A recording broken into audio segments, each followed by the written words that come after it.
We're back from our Thanksgiving break here with the 9th edition of the MMA Roundtable. We got myself and Chris from the MMA Podcast, Ray from MMA Mental. Unfortunately, Patrick is not with us tonight, but we also have Dave and Ramses joining in. So the five of us are going to break down UFC 154 because we weren't here last week. A bunch of MMA news in the last 2 weeks to cover. So without any further ado, let's hit it.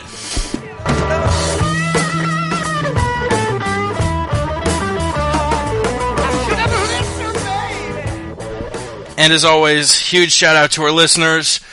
You all are the ones who keep us running. Shout out to MMA Mental. Huge shout out to Dave and Ramses, who are coming on the podcast and are making themselves regulars on the MMA Roundtable. You can listen to the MMA Roundtable every Thursday night at 7 p.m. Eastern, 4 p.m. Pacific. Sorry, we're starting a few minutes late this evening. We had technical difficulties on my end, on Chris's end. It was a shit show, but we're back. We're doing it. Ray, why don't you do a little bit of plug-in for MMA Mental, baby?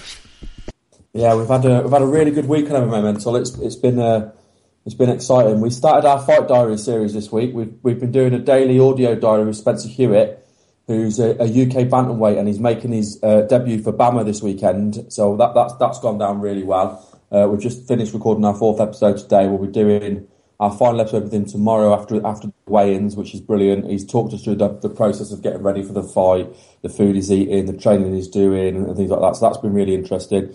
And we had some really good guests on last night's podcast as well, which is out there now for you to listen to. We got 4 guests on. We had former UFC welterweight and lightweight Paul Kelly, and it was interesting talking to him. He was talking about when he was in the UFC and how he was encouraged to drop down to lightweight, and then the problems he had cutting the weight. He even told us about a time that he passed out in the back, which was crazy. Then we were joined by a friend of ours who runs the Beyond the Cage podcast, James Graham, and he broke down UFC 154 with us, which was good, which we're going to do tonight. And then we had 2 more UFC fighters. We had Dustin Paige, who's had a few fights this year, obviously coming off the Ultimate Fighter 14. And he told us that he'd recently had to have back surgery, which was interesting because we didn't know that before. And we also spoke to TJ Waldberger as well, who's fighting in a couple of weeks, and he was very interesting talking to TJ as well. Definitely.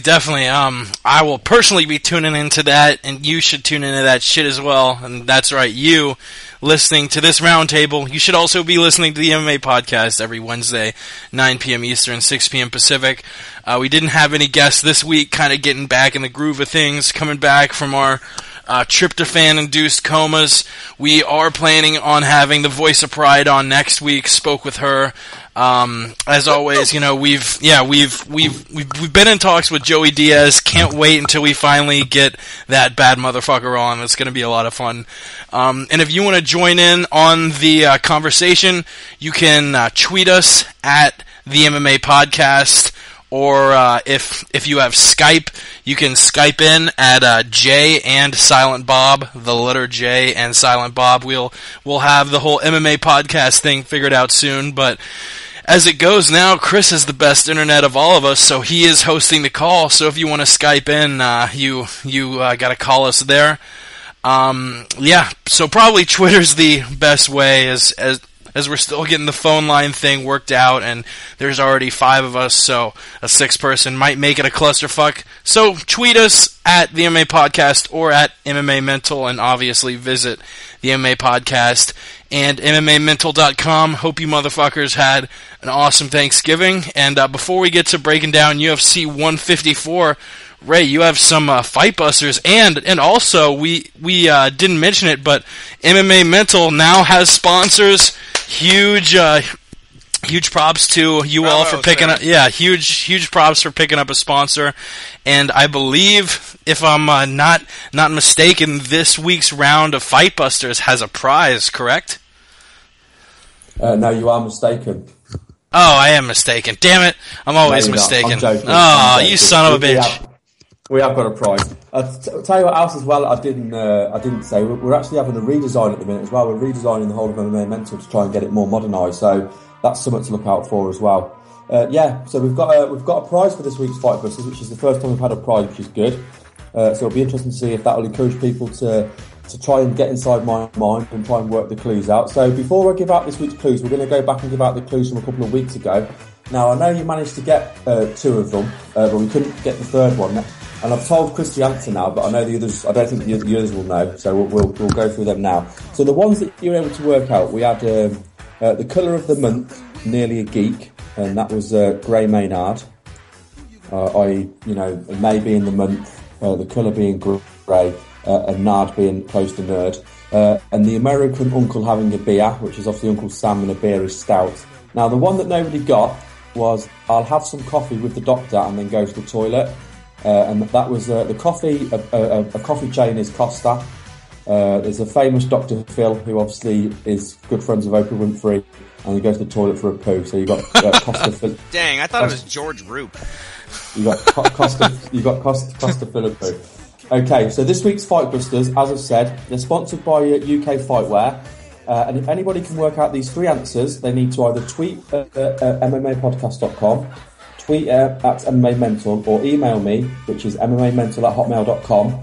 And we're giving away a blue Dethrone cap, which is a very smart looking cap. I'm going to put Fightbusters on as a video on YouTube as well, and I'll have a picture of the prize on the video, so if people check it out there as well.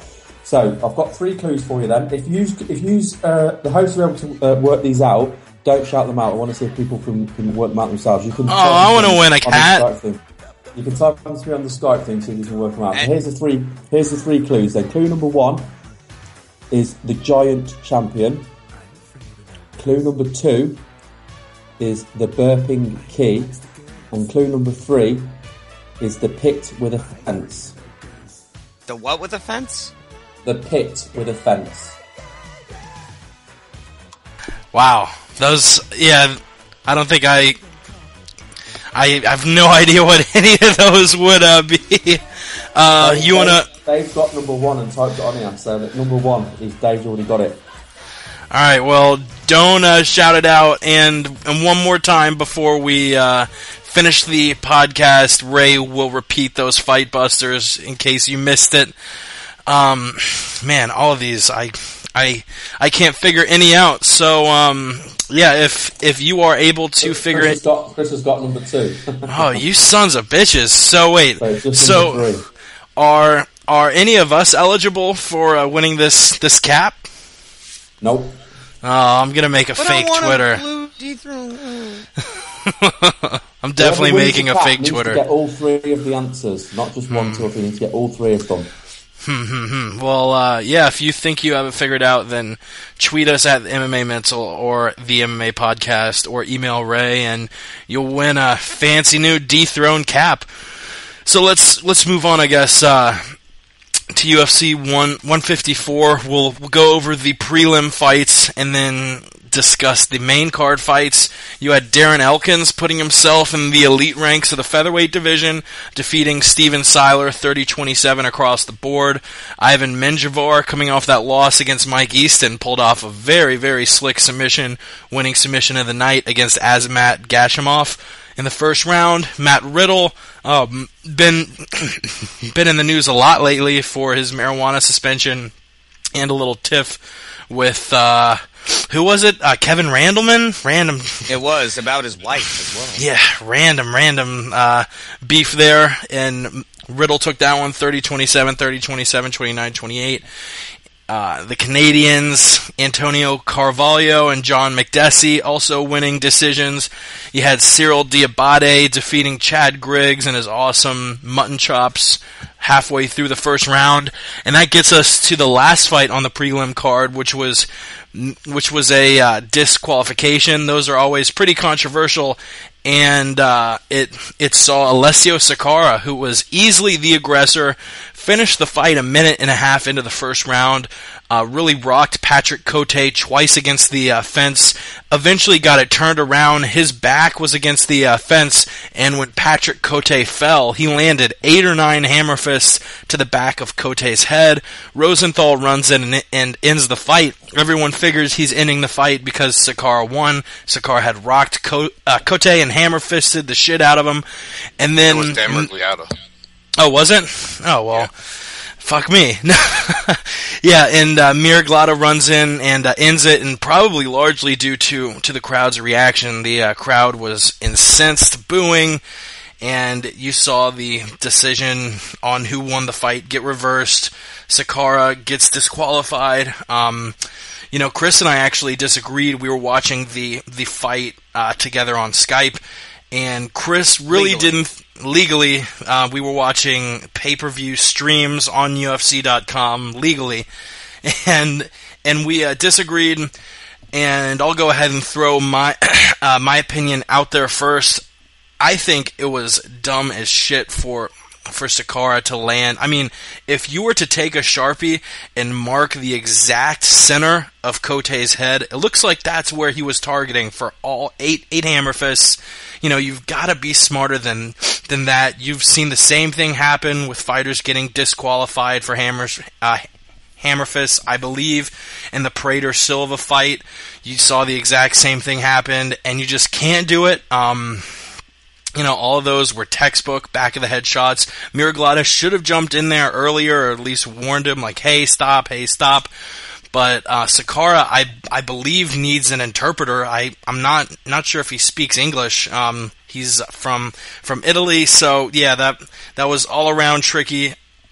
I think he kind of deserves the DQ loss because that was just not a very smart move. What about you guys? You think he deserved the disqualification? I have to say, Jake, I'm with you, mate. I mean, I don't care about the language barrier. Sakara's been fighting for how long? He's been in the UFC for how long? Regardless of the language barrier, the rules are the same for every fight that he's fought in. I think he got overzealous. I think he was an underdog going into that fight, and maybe he didn't think he was going to win himself. He caught him. Those elbows he landed were brilliant, and it's not very often we've seen Kote drop, but they rocked Kote, and he did drop. And I think he just got overzealous. But every one of those shots he landed was illegal. Do I think he would have won the fight without the shots? Yes, I do. I think the fight, if he'd have thrown shots properly to the side of the head or to the face, I think the fight would have been stopped anyway. Do I think after throwing those shots that he should have been DQ'd? Yes, I do, because he the rules are the rules. And I wanted Sakara to win. I'd picked Sakara to win in my picks, even though he was the underdog. I just thought he'd be the more aggressive, and I was right. But he was like a headless chicken in there. And maybe he was a bit overzealous as well after his last fight, because, of course, in his last fight, he got annihilated by Brian Stan. So it was a big fight for him to come back, and it was a big opponent to beat Kote, in Canada. But, yeah, I didn't want Sakara to lose like that, but Sakara was very, very stupid, and it was the right decision, in my opinion. Well, I'm of a very different opinion here. Having watched the replay, I feel that a lot of them didn't hit on the back of the head. The back of the head is described as the mohawk, which is I don't know how many inches they say that is, but you can't hit the crown, and then you can't hit, leading back to the neck. When he was blasting those shots, I really felt that maybe 2 to 3 of them actually hit him in the back of the head. And yeah, he was kind of going crazy with it, but I think that the ref is to blame for it. Not one single warning, let it happen, and then call the fight. I think that Dan Miragliotta is the one who should have taken the blame for that. But that being said, I think that it should have been a no contest, not a disqualification, simply based off the fact that the ref was the one who wasn't doing his job. Alessio Sakara was just doing his job. He was throwing strikes in a advantageous position, and ultimately, I think that he's not the one to blame for this stoppage. Ramses? I gotta say, yes. If the question is if Sakara should have been disqualified, yes, definitely. But I understand why he did it. I actually watched it a few times, and Patrick Cote, he actually didn't rock him like people are making it seem. He didn't rock Sakara. Where I've actually seen it a few times, he actually poked him in the eye. He didn't rock him at any point, and Sakara, he couldn't see shit. That's why he was covering up, and he was starting to get fucked up. So he went into desperation mode. But it's like when someone breaks into your house and you shoot him dead. You're probably still going to go to jail that night, and your official record, is probably going to take a hit somehow. But at least just saved your own life. He was eye gouged. gouged. Watch the fight again, and he was eye gouged. He was getting hurt, trying to cover up, trying to see, and he was about to get KO'd and lose. So he went into like some kind of fuck it, win at all cost mode, and like he made like a Rocky style comeback, man, from like certain death. He made that fucking comeback. So as far as the illegal hits to the back of the head go, from the position they were in at the time, since you can't hit the back of the head or the spine, where else was he supposed to fucking aim and target at? I mean, that was the only area of Cote's body that was exposed at the time, and he knew for a fact he could finish him then and there and win. So Sakara did. It's like when the U.S. dropped the atomic bomb on Hiroshima, dudes. It was unfair, dirty. It was unfair. It was dirty, but goddamn it, we had to win it. And by the way, you're welcome, Ray, because I know your country was in on that shit too. And the ref Dan Miragliotta, I don't know what the fuck was going on with him. It must have been a loner from the WWE because he pretended not to see shit, man. And I wish I could claim to feel bad, but I was actually laughing. It was so preposterous and obviously illegal. It was ridiculous. Disqualification, that sounds fair to me. Yeah, I have to also I agree with him being DQ too.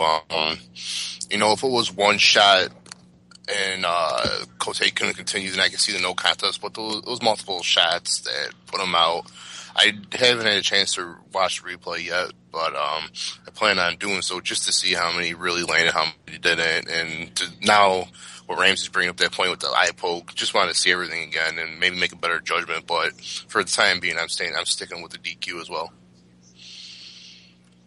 Definitely, and it looks like all of us think he deserved that disqualification, except for Chris, who is all alone, as Ray points out. It's just this podcast is just like his real life. I did eat a pot pie alone on Thanksgiving. I can give him that. Moving on to the main card, we had Pablo Garza defeat Mark Hominick via unanimous decision. I don't think anybody saw Hominick putting up 4 losses in a row, especially after the way he challenged Jose Aldo. It's kind of funny that in Hominick's last 4 fights against Garza, Yagin, Chan Sung Jung, and Jose Aldo, maybe his most impressive performance was against Aldo, really pulling off an impressive 5th round against him while he had a rat-sized hematoma above his eye. People think he's still going to be in the UFC, especially now that it's been almost 2 weeks and he still hasn't gotten cut. So he'll be one of those few fighters who will probably survive a 4-fight losing streak, kind of like Dan Hardy did, and not get cut. We'll probably see him matched up against a much lower level featherweight next. I don't even think it's worth it to discuss his next opponent because it'll be one of many C or D level fighters in that featherweight division. It'll probably be one of those loser leaves town matches. Hominick's future in the UFC, after losing to Jose Aldo, he's lost 3 straight. Yeah, it was a controversial split decision loss against Eddie Yagin, but, he got knocked the fuck out by Chan Sung Jung in 7 seconds. He looked flat against Pablo Garza, really offered nothing in that fight. One of the judges even ruled it 30-26. Does Hominick have a real legit future in the UFC's featherweight division? Is he just about to fade away into mediocrity? Is he going to make another run at the title? Personally, I don't see him getting another title shot, but I think he'll definitely step his game back up. Maybe, be an elite gatekeeper. I see him stringing together a couple wins after this, especially because he's very marketable in the hyper-marketable area of Canada. He's probably the most popular Canadian fighter in the UFC behind George St-Pierre and Rory McDonald. What do you guys see Mark Hominick's future holding in the Ultimate Fighting Championship, Chris? Well, me and Mark have a very strange relationship. I mean, he kind of tore me a new asshole and everything, but he's also an alumni from our show, so there's a soft spot in my heart for him, my cold, hard, calculating heart. He's a good guy. He has some excellent skills. I've watched him for a very, very long time, and I can honestly say that I think he's done. I think his bird is cooked.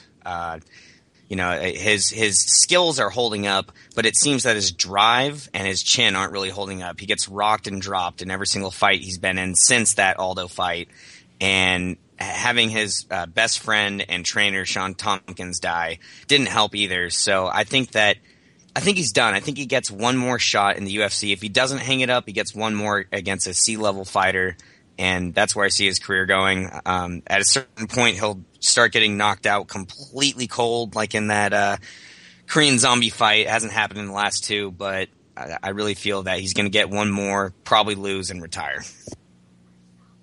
I got to agree with him. Mark Hominick, I think he's on his way out. If they give him another fight, it's only going to be like out of respect. That's basically what they did on this fight. That they threw him a bone here fighting Garza, and he totally fucked up. He had the home court advantage and everything. He lost. He's lost his last 4 fights, and 3 of the last 4 fights that Mark Hominick lost were in Canada, where he had the home court advantage. He must have done somebody a favor at some point or something, because I honestly don't know why they are not retiring him already. That's all I got to say. Yeah, I personally think Hominick should leave the UFC on his own recognizance and go to some just regional shows for a few. I mean, it's tough to say that because obviously he's probably making decent bank with the UFC right now. But, I mean, he needs to reinvent himself as a fighter, see if the passion's still there with lesser competition. Take it at maybe 2 to 3 fights and see where he stands after that. He started out decent in that first round, but then Garza just took it over for the next 2. And, I mean, Garza even slowed down in those last 2 rounds, too.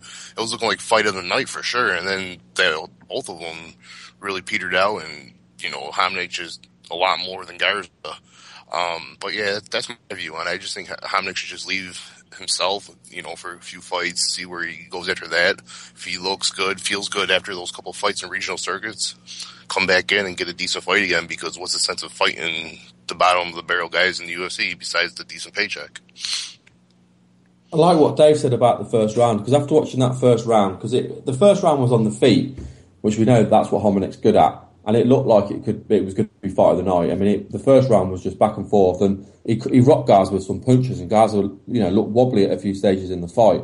And I think that shows the fact that 2 of the judges gave Hominick that first round. I mean, I can see why there was a 10-8 round in there, but I honestly think that Hominick won that first round. So I think 30-26 is a bit of a silly score, personally.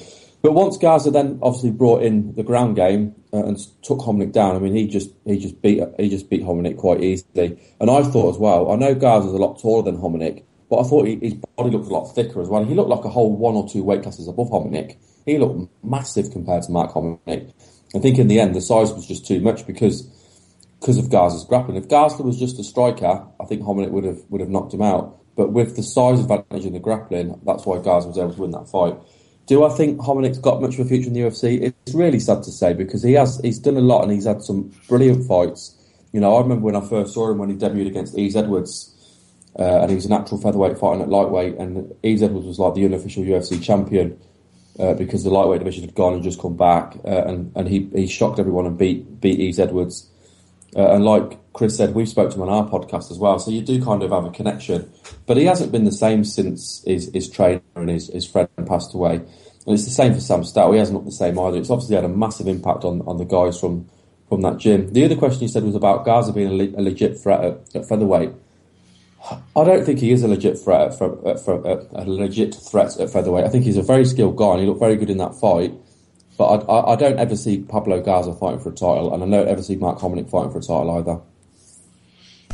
Yeah, that's the question I was going to pose next. Talking about Hominick before we move on to Garza, Ray, you make 2 really good points there, in that the death of Sean Tompkins really has seemed to affect him, and Pablo Garza's reach advantage really was a very big advantage in that fight. He had a similar disadvantage when he fought George Roop, and I thought because of that and the way he was able to move through that reach advantage, he wouldn't have a problem with Garza. But obviously, the grappling skills of Garza posed a lot more trouble for Hominick than Roop posed him. But getting back to Pablo Garza, coming off a win now against Mark Hominick, he did lose the two before against Dustin Poirier and Dennis Bermudez. What do you think's next for Pablo Garza, and do you think he's a legit threat at featherweight? Kind of siding with Ray here. I haven't seen enough out of him to actually think of him as a legitimate threat to the top guys at the 145-pound division, but I still would like to see him take on a decent featherweight, like maybe Marcus Brimage or Ronnie Yanya. Both of them coming off wins in the past few months against Jimmy Hetz and Josh Grisby, respectively. I think both of those would be interesting fights. All of them relatively young. Garza's 29. Brimage and Yaya are both 27. So both of those would be pretty interesting fights. What do you guys think? Well, I like those ideas. I hadn't put too much thought into what's next for Garza. Is he a legit threat? I mean, he could be. His biggest problem is that he's training out of Minnesota, and I know that you don't have to be in a super camp to have outrageously good skills. There's a lot to be said about natural talent and just about work ethic and whatnot, and a solid mindset. But if he's really going to ascend to the next level, he needs to go to Florida. He needs to go to California. He needs to get away from Minnesota.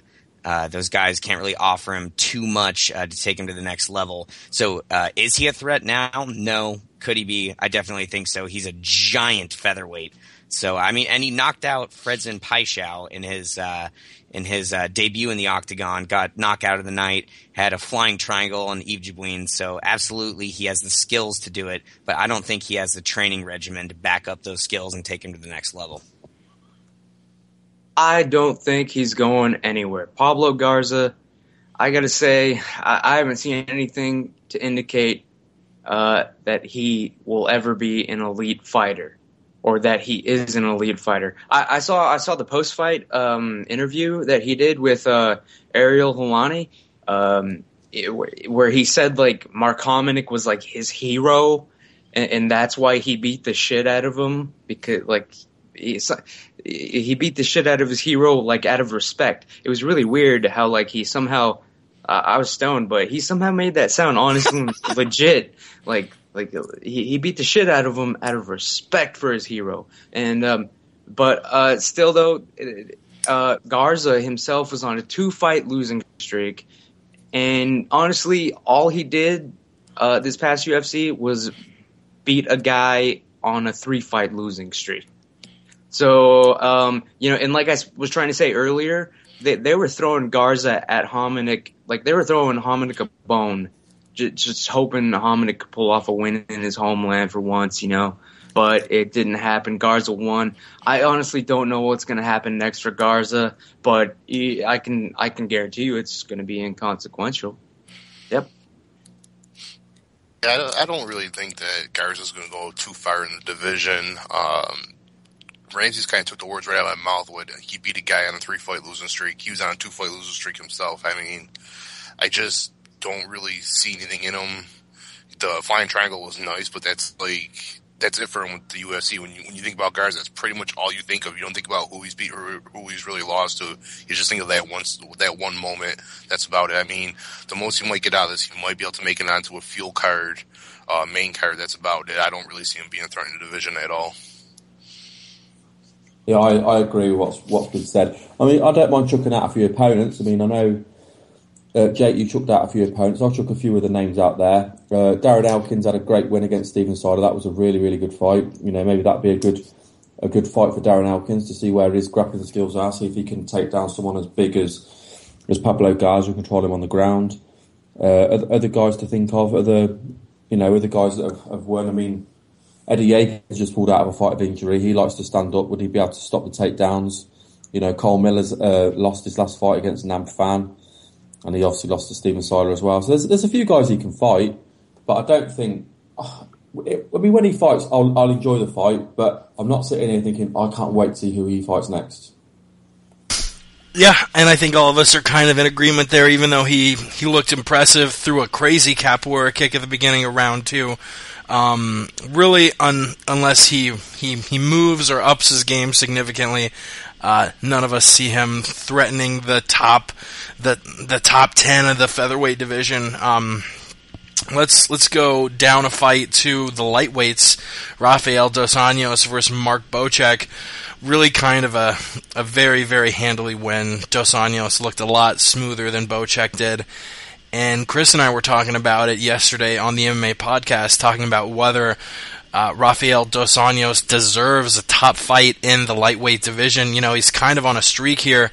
He's just beaten Kamal Shalarus, Anthony Njokuani, and Mark Bocek. And although none of those guys are, you know, the who's who of the lightweight division, I still think he deserves that elite fight, and I'd personally like to see him fight the winner of Jim Miller versus Joe Lauzon next. What do you guys think, Ramses?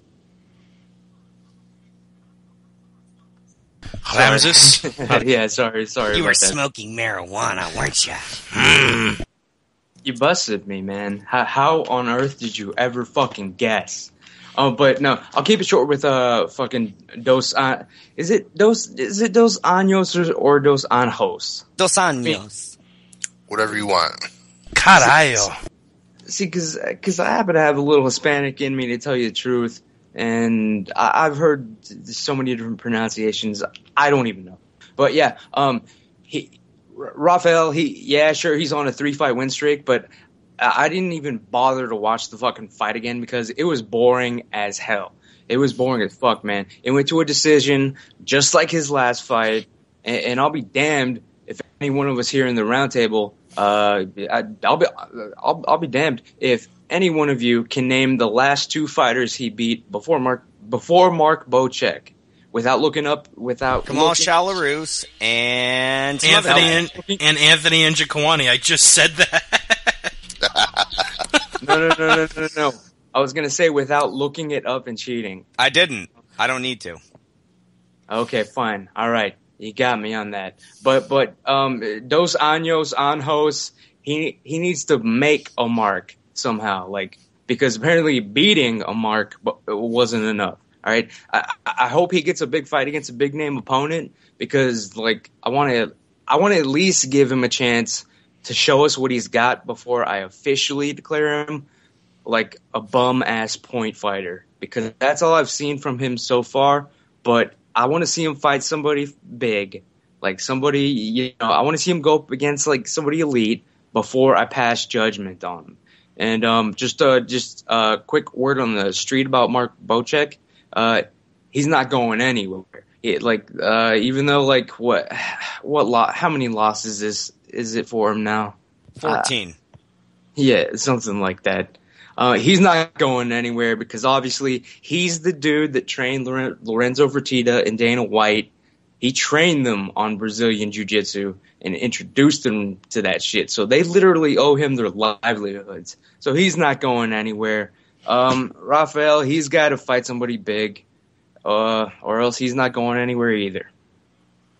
A quick note about Bocek before we pass it off to Dave. Actually, before losing this fight against Dos Anjos, since UFC 83, he was 7-2, or 6-2. His only 2 losses coming to Benson Henderson and Jim Miller. So really, he only loses to the elite. It's just we don't know where that line is of fighters he actually can defeat. He doesn't really have any impressive wins on his record in the UFC. So I'll pass it back to Dave.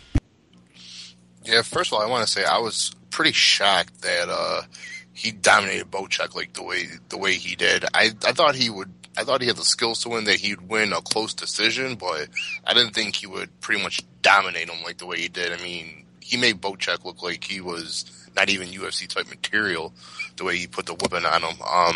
That's what's next for him. I don't think I want to see him fight, like a top 10 opponent, but one person I had in mind was Michael Johnson, because he's fighting Miles Jury next, and he was pleading to get top fight. But I think those two together, put those two together, and then you really see where they both stand in that division.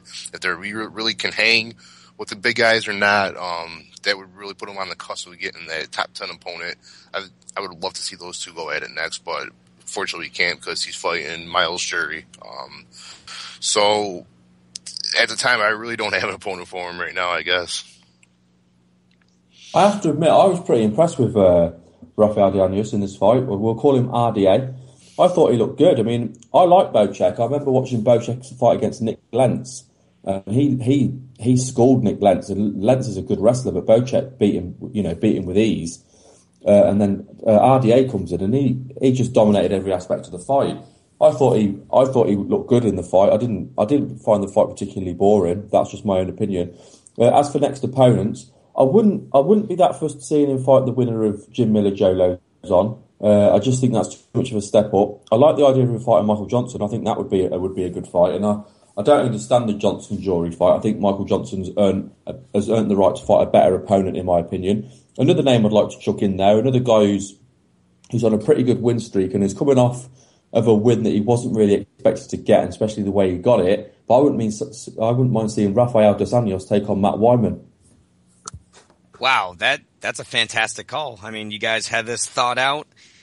I didn't necessarily have it, thought out as much. So I think Matt Wyman is a perfect fight, a gritty B-level guy for sure. I co-sign that. Dos Anjos did impress me. You guys are right. Brought up some good points. Bocek looked kind of, flat, I guess you could say. And the biggest thing that I took out of this fight is that Rafael Dos Anjos came into the UFC as primarily a grappler, and then his next genesis was becoming a striker. He abandoned his grappling game, and his last 3 fights, he's become a full-fledged mixed martial artist. So I think he is a legit threat at lightweight, and I think that with his next big test, we'll finally see where he's at in the division.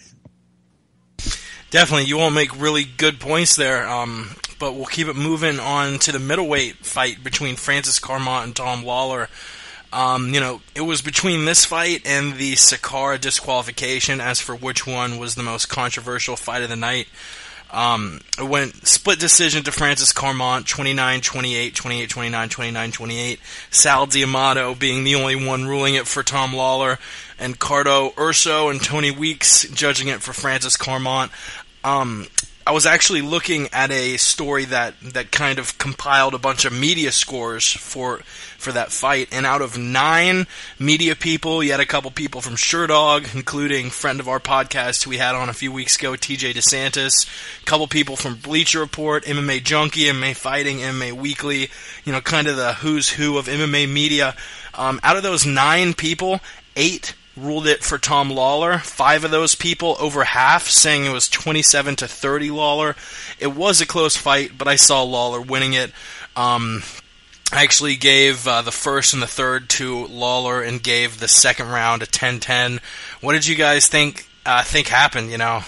Do you all think the judges made the right decision in giving the win to Francis Carmont? I personally think they did the right thing. Lawler controlled him throughout the fight, but all he did was basically cage hump him. He was trying takedowns, but he wasn't really doing nothing but holding him, trying. I think Carmont landed more punches. He definitely did more damage to him. The only thing Lawler did was basically just hold him against the cage, try for a takedown here and there, but basically was just holding on to him. He definitely didn't want to trade with him. I don't know. I really just think they got the right call on that one. I'll be honest with you. This fight was awful, absolutely awful. What a waste of a fight. Rubbish. I mean, we've seen Francis Carmont fight before, and I watched him fight in Sweden when I went to the event and saw him fight live. And then his fight, I can't remember who it was, but his last fight before this one, and he looked good. He looked like his grappling looked great. This was just a horrible, horrible fight. Lawler is boring as hell to watch. I mean, Jesus. So for me, was the decision correct? I didn't care, to be honest with you, because for me, neither guy did enough to clearly say I won that fight. They say about leaving it in the judges' hands. Now, if it was clearly one guy dominated, I'd say yeah, fair enough. But they both were awful, and I was glad that Carmont got the decision because that's who I picked to win. So I didn't really care any other way. It was just an awful, awful fight for me. Man, awful fight for sure. And what we learned is that not only is judging like we thought it was a travesty, but I think that Tom Lawler kind of had a decent game plan. He just wanted to win after having that spectacular knockout on his birthday against Jason McDonald. He just wanted to continue that streak. Carmont is one of those guys that's talked about a lot, being a freak of nature, 6'3", trains with George St-Pierre.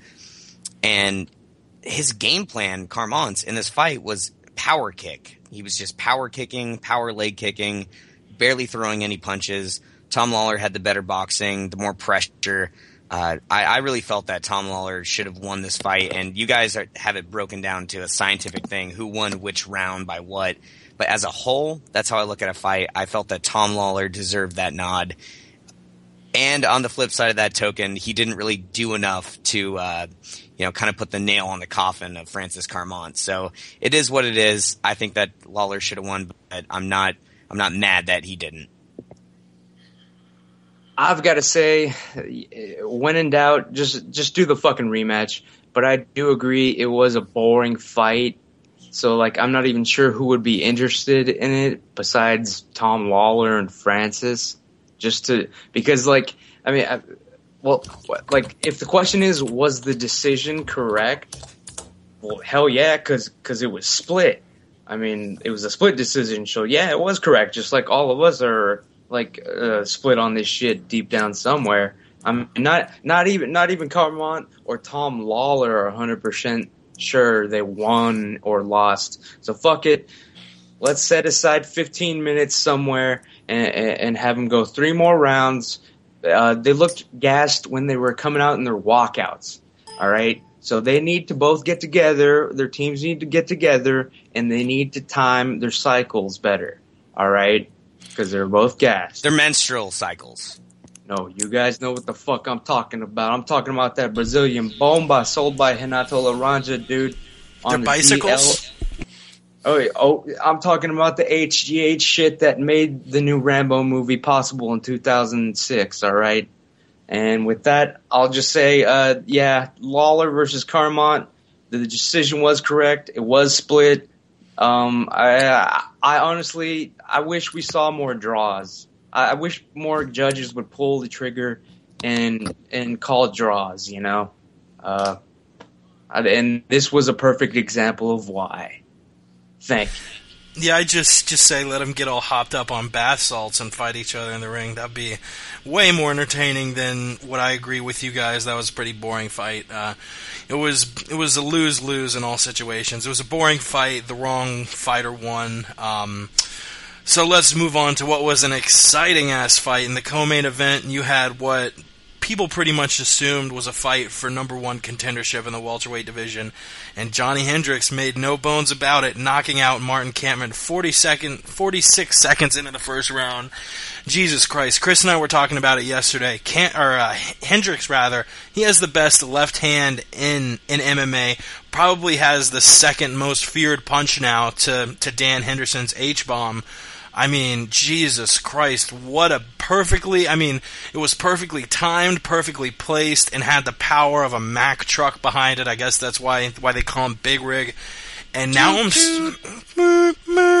I'm starting to think, Jesus Christ, Hendricks, maybe behind GSP, is the best wrestler in the welterweight division. Maybe he could stave off those GSP takedowns. Maybe he could force the fight standing. And if Hendricks just gets the chance to land one of those, I was gonna say H-bombs of his own, but he really does have his own H-bomb that he lands with that left. If he has 25 minutes to land that, he only needed 46 seconds against Martin Kampmann. I think he would have a very, very significant threat to fight GSP if GSP does end up fighting Hendricks next instead of Silva. Those two people likely being his next opponent. Whether he moves up for the super fight or stays in welterweight, it is yet to be seen. But do you guys think Johnny Hendricks could beat George St-Pierre? I'll tell you what a performance. And I called it on the last podcast. I said Hendricks will land a punch and he'll put Kampmann away. And I likened it to the fight between Kampmann and Daly.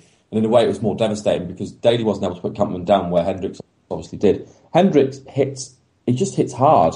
It was amazing. If this guy does not get the next title shot, what else do you need to do to get a title shot? He's knocked out John Fitch in under a minute. He's beat Josh Koscheck, and now he knocks out Martin Kampmann under a minute. So he's beat, arguably the three best fighters that are in the division. If he doesn't get the shot, it's ridiculous. It's just mental if he doesn't get that shot. MMA mental.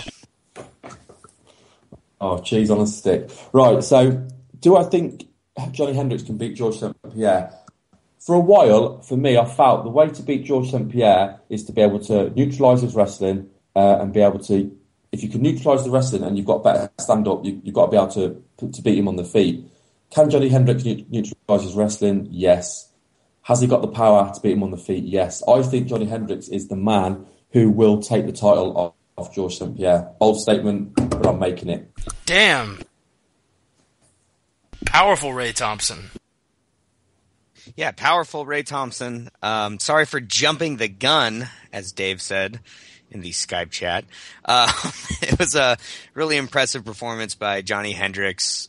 I mean, that guy's scary at the division.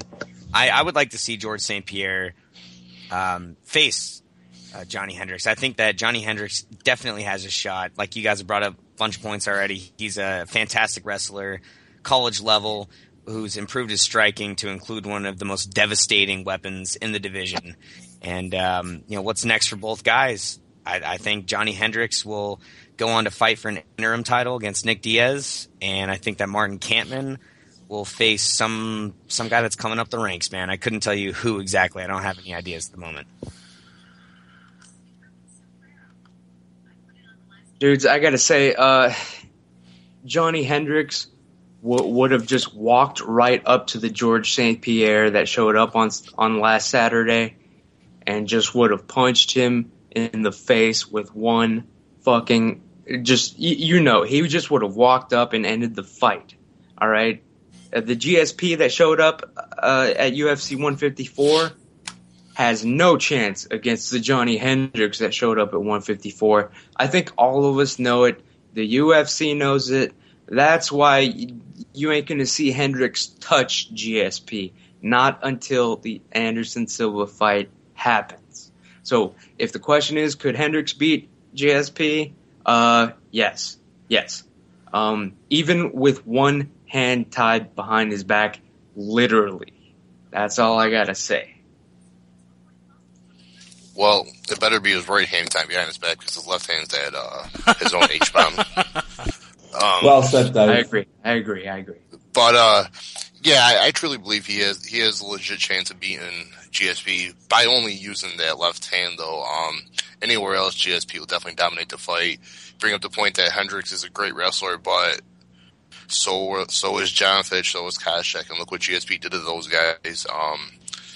It's definitely going to be a great fight. I think it needs to happen next. The most funny thing, too, about talking about Hendricks and his boxing and stuff, he himself admitted earlier in the week that his BJJ is even better than his boxing, which is hard to believe since we basically only seen him grind out decisions with his wrestling or knocking motherfuckers out in the first round. But, I definitely think he could beat GSP if he gets to connect with that left like he has been his last two opponents, or two out of three opponents. Wow, very interesting. GSP, probably the best welterweight of all time, and all of us kind of agree that Hendricks poses a significant threat with that wrestling acumen out of Oklahoma State and that powerful left hand. Let's kind of switch over to the losing side of the fight and talk about Martin Kampmann. Where does he sit in the welterweight division? Going into this fight against Johnny Hendricks, he actually was ranked the number one welterweight fighter in the world on Fight Matrix, as GSP had kind of been phased out due to inactivity.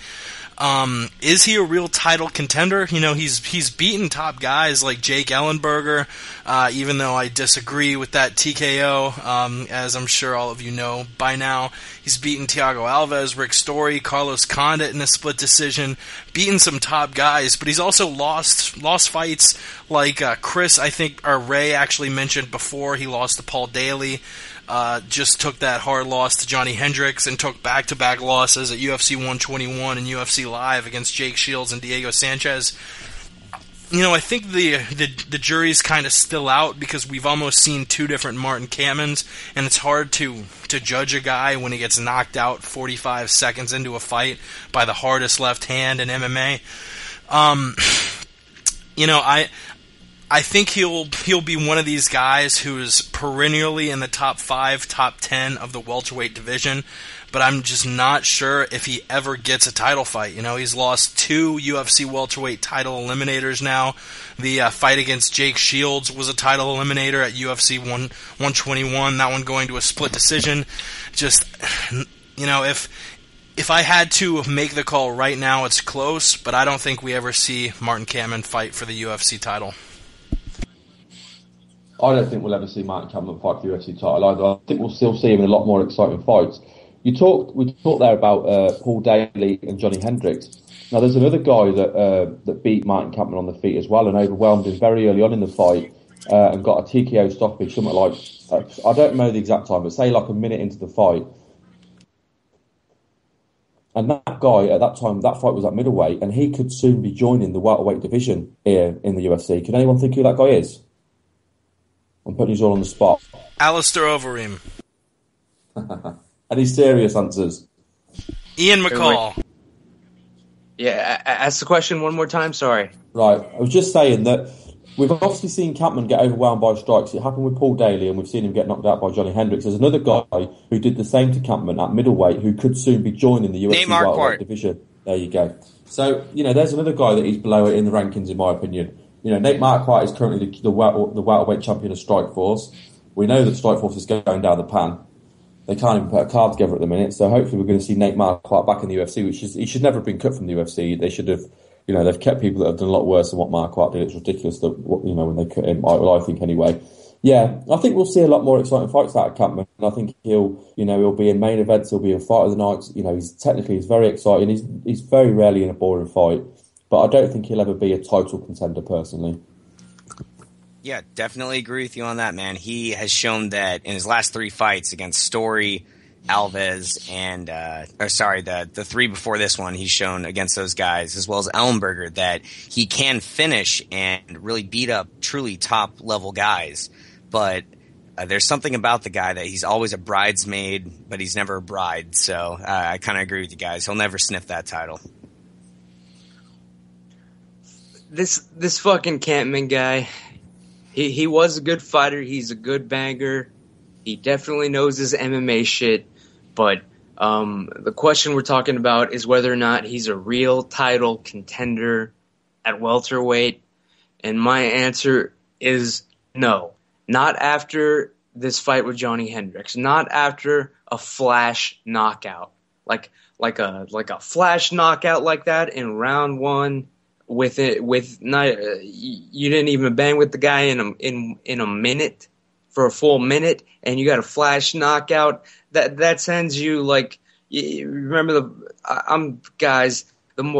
love it because I just smoke more as the show goes on, so I get to analyze this even deeper. It's like the Mortal Kombat arcade game. Powerful. Like you fight your way up the ladder. If you lose, you got to go back down or whatever. But it's like Martin Kampman, if it's a flash knockout, it's like when you have 10 seconds and you don't put the quarters in those 10 seconds, it's game over. You go back to the bottom, square one. He is not a title contender, not after an embarrassing knockout and a quick one like that. Yeah, I think that he'll never set the belt either, but he's always going to be hovering right around that, the bottom top 10 of the welterweight division. He's always going to have, exciting fights, always going to be in there, but he just doesn't have the chin and the mentality to change his fights around, because even himself, he said that he's not afraid to go toe-to-toe with Hendricks, which is a moron for even saying that. Why? I don't understand how you're not afraid to go toe-to-toe with the guy that's knocking people's blocks off.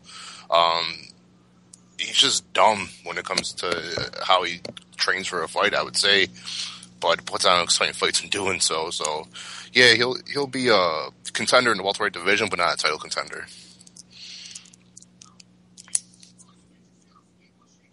Definitely. Sorry I broke off there, but yeah, talking one more point before we move on to the main event of GSP versus Carlos Condit.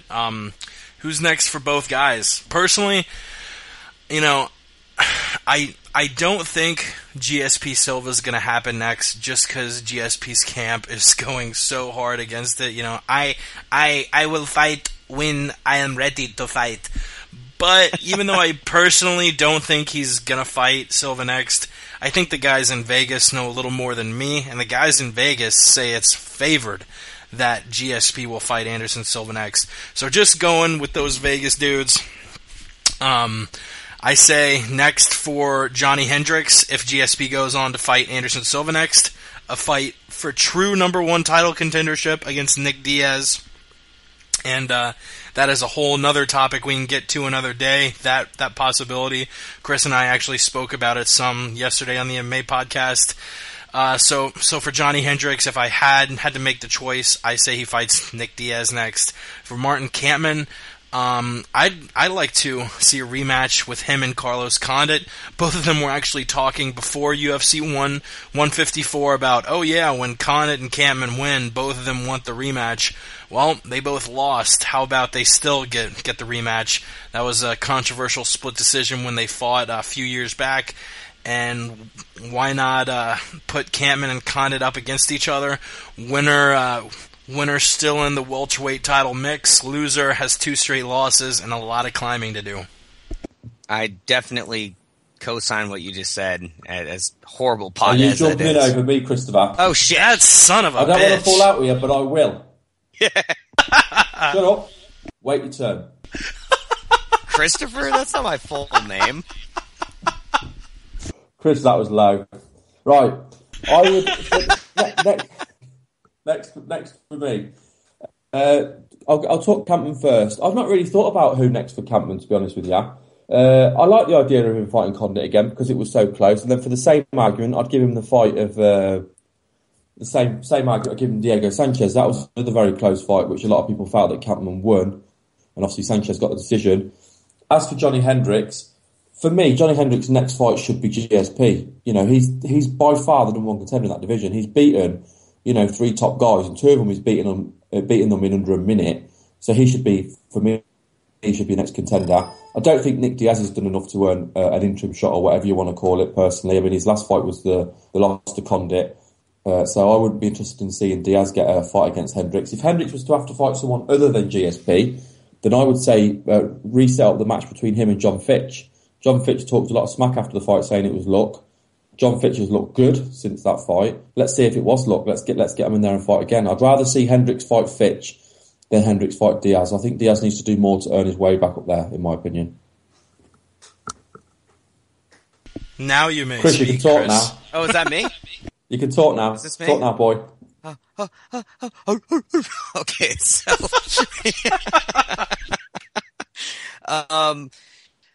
Johnny Hendricks should fight Nick Diaz if they make that George St-Pierre Anderson Silva fight. And as far as Martin Kampmann, definitely co-signed on that Condit fight. It was such a close fight, and it was very exciting. I think it got fight of the night for that fight card in early 2009. So that makes the most sense.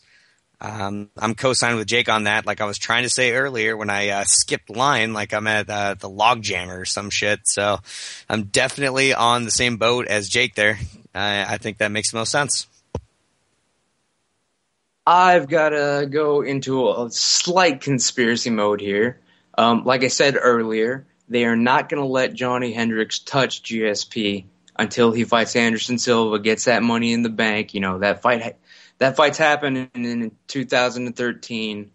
You can bet your 401ks on it, guys. All right, that fight happens. But so in the meantime, the fight that makes sense for me, Johnny Hendricks versus Carlos Condit. It'd be a hell of a fucking fight. They're both title contenders still. I mean, just because GSP eked out a fucking decision doesn't mean that Condit is fucking finished as a contender. He didn't even really have a scratch on him, actually. So yeah, Hendricks versus Condit, that would be a fight that I would love to see, and I bet that could even not even for a title. I mean, shit, man, that could be on a fucking main event card. As far as Martin Kampmann, he, after getting KO'd like that, he's got to go for the fun fight. So I'll fucking throw you guys a bone here.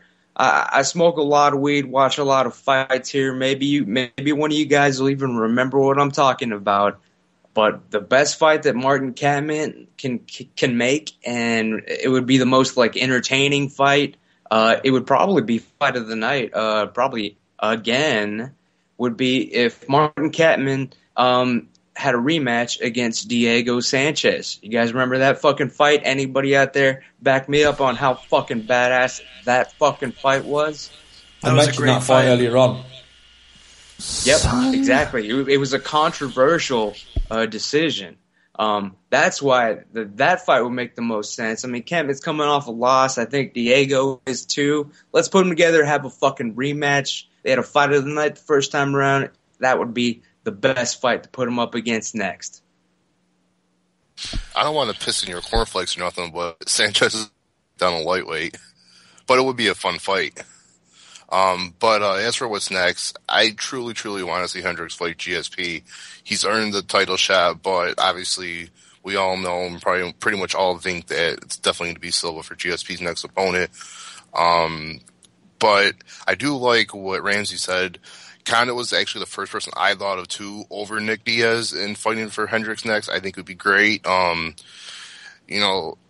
It definitely makes sense. You got Condit, who's an interim welterweight champion, and just coming off championship fighting the actual champion GSP. It would make sense. It would really put Hendricks for that number one contender if he gets through Condit. If not, it puts Condit right back in the thick of things, as the famous line goes. What's next for Kampmann? I would like to see him fight maybe Eric Silva. Both guys are coming off a loss. Silva still is trying to make a name for himself in the welterweight division. He comes back with a win over Kampmann. He definitely rises in the ranks again. Again, if Kampmann beats Silva, he beats a high prospect, and his name gets back up there. If not him, maybe even Sayer Badrzela, or however the hell you say DR Bahadurzada. Where there you go. Maybe a fight with him would be good too, since he's pretty much just sitting around. I think he's healed up now, maybe just waiting for a fight or very close to it. But yeah, those are my picks.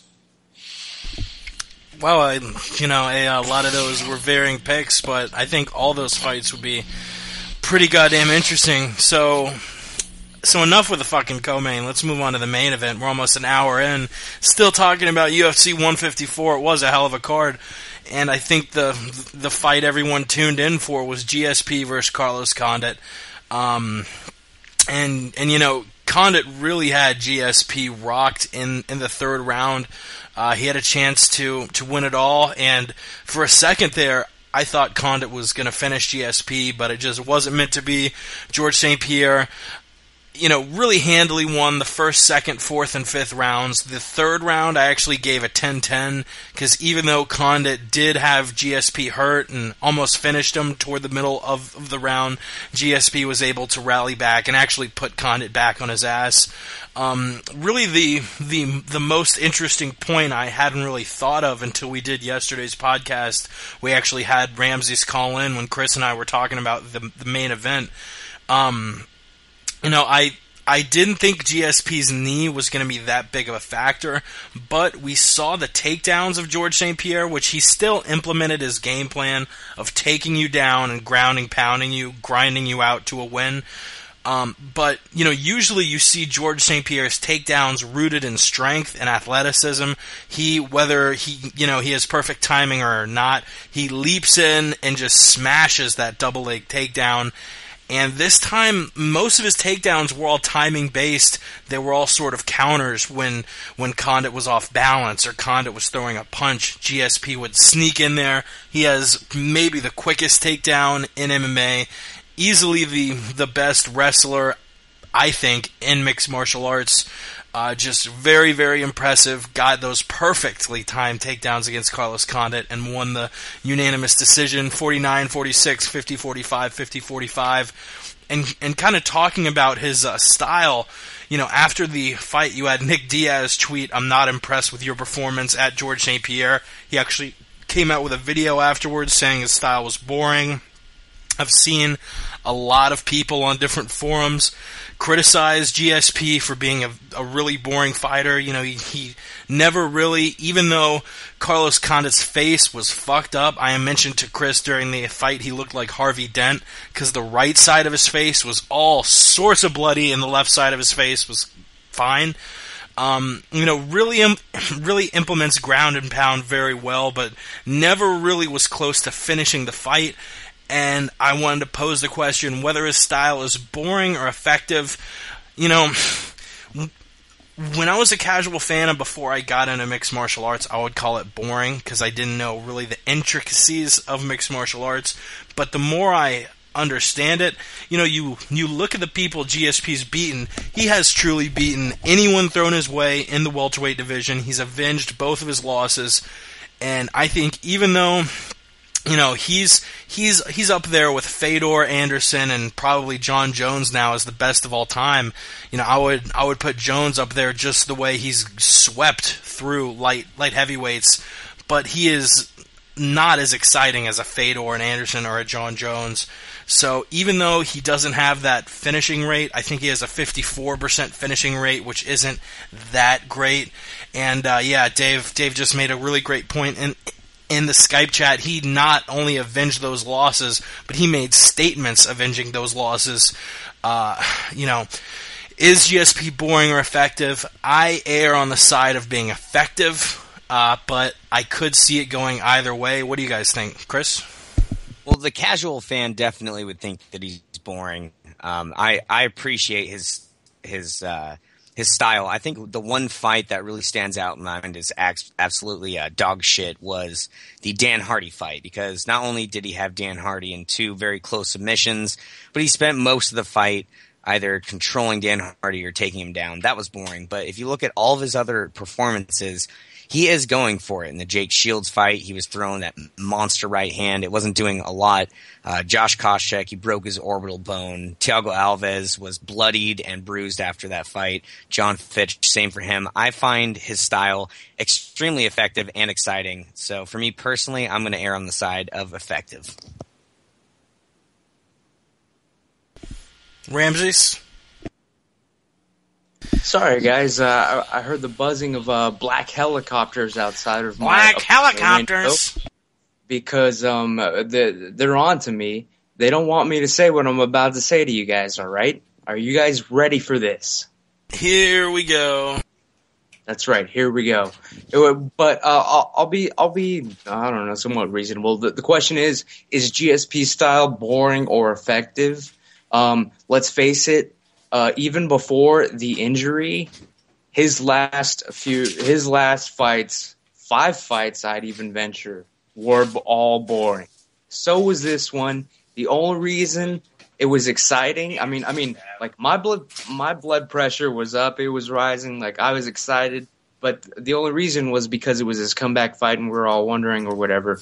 But if this had been any other fight, it would have looked like a boring sparring session, where no one was actually trying to actually finish the other opponent. Carlos Condit, of course, he came close, but I honestly believe he just did that to prove a point. I honestly believe Condit fucked him up and put him right on the edge just so GSP knew, just so there was no fucking doubt in GSP's mind that Condit could have fucked him up and finished him at any time. Honestly, Condit avoided GSP's bad knee. He never seriously attacked it. He never made any serious attempt to attack the knee. I've watched the fight several times, and that fucking knee was out there begging for Carlos to do something, and he never did it. I'm not saying that Carlos Condit threw the fight. I'm not saying that he took a dive. I'm just saying that I don't know what they offered him, but they offered him something to not hurt GSP. All right. Other than that, it was a damn good fight. It was exciting, but Condit didn't go for blood. He didn't go for that fucking championship. I have two questions. I want to know what they offered Carlos Condit, and I want to know if GSP. I just want to know if GSP knows that Carlos Condit took it easy on him, or if GSP is actually like all the people around him, like, GSP, you won, you're back, you actually legitimately beat him. I just want to know if they actually told GSP that that Condit was going to take it easy on him, or if he's in denial about it. That's the only questions I have. And so I'm calling total bullshit on the fight. Here we go. But, the UFC makes more money. They're going to gain more fans. Your podcast is just going to get that much bigger, guys. So in the end, we all win. Thank you. That bitch is crazy. Why do I always have to follow up with Ramsey's? I can't even come close to this guy. But anyhow, what's GSP style? I think it's a little bit of both. Thanks, Dave. Thanks, Dave, because I was worried that you guys had hung up on me 5 minutes ago, and I was just high talking to myself. but go on. Thanks, man. No problem. Wow. I think his style is a little bit of both. It's effective and it's a little boring. But the thing is, GSP, he's just that smart of a fighter. If you're a stand-up guy, he's going to take you to the ground. If you're a ground guy, he's going to keep it standing and use his jab and his Superman punches and beat your ass standing for 5 rounds. I mean, the guy is just a very smart fighter. He's one of the best, if not the best, executing game plans. So I can see people on either side of it. I personally think it's more effective, but it does get a little boring from time to time because we would all like him to see him take a little bit more risk, but at the same time, he's the champion. He's the guy you got to beat. So why should he go out of his way for trying to do that and risk himself getting caught or something? So, as he's the champion, it's up to the opponent to be more aggressive and try to take the champ out. That's just how I always feel about the guys that hold the strap. It's not their fault. It's the opponent's fault. They can't figure out a game plan to try to beat the champion. But yeah, that's how I feel. I really don't buy this boring talk. I never have. I mean, he's had some fights that haven't been exciting, and I didn't. The Hardy fight comes down to me. I remember not being that excited with the Jay Shields fight as well. But the John Fitch fight was exciting. The fight with Carlos Condit was exciting. The clinic he put on Josh Koscheck was exciting, regardless of whether he finishes the fights or not. And he has finished fights before he started fighting the top tier guys. It's only when he fights the top tier guys he hasn't finished. And I like what Dave said. It's not, why should GSP change his game when his game is successful? I mean, he's winning them, impressively. He's pretty much winning every round of every fight that he fights in. And I don't buy this that GSP being boring. I mean, he still headlines cards. People still get excited to see him fight. I was looking forward to seeing him fight, and I always look forward to seeing him fight. And if someone wants to take the title from GSP, they need to neutralise his wrestling. That's what I've always said. They need to be able to neutralise his wrestling, and then they need to be able to outstrike him on the feet. And that's why I think Johnny Hendricks could be the man to do it. But yeah, I don't think that GSP is boring. I think GSP is a good fighter. He's a great fighter. He's been brilliant for the sport of MMA. Obviously, it's still very young. He's a true athlete. He fights the fights like they're a sport and not like it's a fight, which is what it should be about. It should be about game planning your opponent and outthinking your opponent. It shouldn't just all be about who's got the biggest muscles and who hits the hardest. And I think GSP is brilliant at what he does, and I love watching GSP fight. Powerful. Going to the loser of the fight, Carlos Condit. I know a few of us voiced who we thought Condit should fight when we talked about Campman, but just for the sake of thoroughness, what's next for Carlos Condit, and do you think we'll see him fight for the welterweight title again in his career? I say he fights Campman next, and I say yes, we do see him fight for that scrap. Other than that loss to Martin Campman, Carlos Condit hasn't lost since 2006. He's 13-2 since, beating top guys convincingly, knocking out Dong Young Kim, knocking out Dan Hardy, knocking out Rory McDonald in the third round. That unanimous decision victory against Nick Diaz was impressive as shit. A split decision win against Jake Ellenberger. He's defeated a lot of top guys, and I think within a couple years we see him fight for the belt again. Because, that loss against Martin Kampmann was kind of controversial. That loss against GSP wasn't that controversial, but we saw him come close to winning in the third round. He was maybe, if he just put a little more torque on that first punch that brought GSP to the ground, if he was able to effectively take the top position against GSP a little bit better, he would have been able to maybe finish him. Condit, I say, fights Kampmann next, avenges that loss, and we see him fight again for the title at 2014 at the latest. Well, beyond that Kampmann rematch, I would actually personally like to see him face the winner of Fitch versus Maia. I think that if he would have a really true test on the ground with really excellent grapplers like John Fitch and Damian Maia, I think that would be exciting. And would really test not only his ground game, but can he employ that stand-up strategy against guys that are as good as they are. The only other fight I could think of is maybe a match with Jake Ellenberger. My bad. Wrong one there. So, yeah, Ellenberger just beat Jay Huron, and I think that a rematch between those two would be exciting. If you ever saw their first fight, it was a barn burner. And does he fight for the title again? I'm going to say if George St-Pierre is out of the division, then yes. If GSP is still the champ, then no. Conspiracy alert again. Carlos Condit, he clearly gave the fight to GSP. So for that reason alone, the UFC is going to let him pick and choose his next opponent. So even though I said it earlier, even though Condit's next fight should be against Johnny Hendricks, even Condit's probably scared of that motherfucker. So if I were Condit, if just putting myself in his shoes and able to choose my next opponent, I gotta agree with you. Martin Kampmann, he's got to fucking avenge that loss, and I think that should be his next fight. If it's up to him, he's gonna pick it. And that'll just be more proof that I'm right. Yeah, I don't know. I don't think that. I don't really agree with the Kampmann pick. I think Kampmann should be getting the guy that's a little bit lesser in the ranks now. It would definitely be a gimme, almost a gimme for Condit, just based on the way Kampmann's been fighting. But I personally would like to see him either rematch Diaz or get Hendricks. Me, I do. The first question was about Condit fighting for a title again. I think Condit will definitely fight for a title again. He's a very exciting, explosive fighter. Who would I like to see him fight? I'd like to see him fight somebody he hasn't fought. A lot of you are talking about rematches, and as mental as some rematches can be, I'd rather see him fight someone different. You missed your cue there, boys. I'd rather see him fight somewhere different. So I'm looking at John Fitch or Josh Koscheck, two guys that are towards the top end of the division. None of them have fought Condit. I'd like to see Condit fight Fitch or Koscheck. I think that'd be a mental fight. MMA mental. Heyo.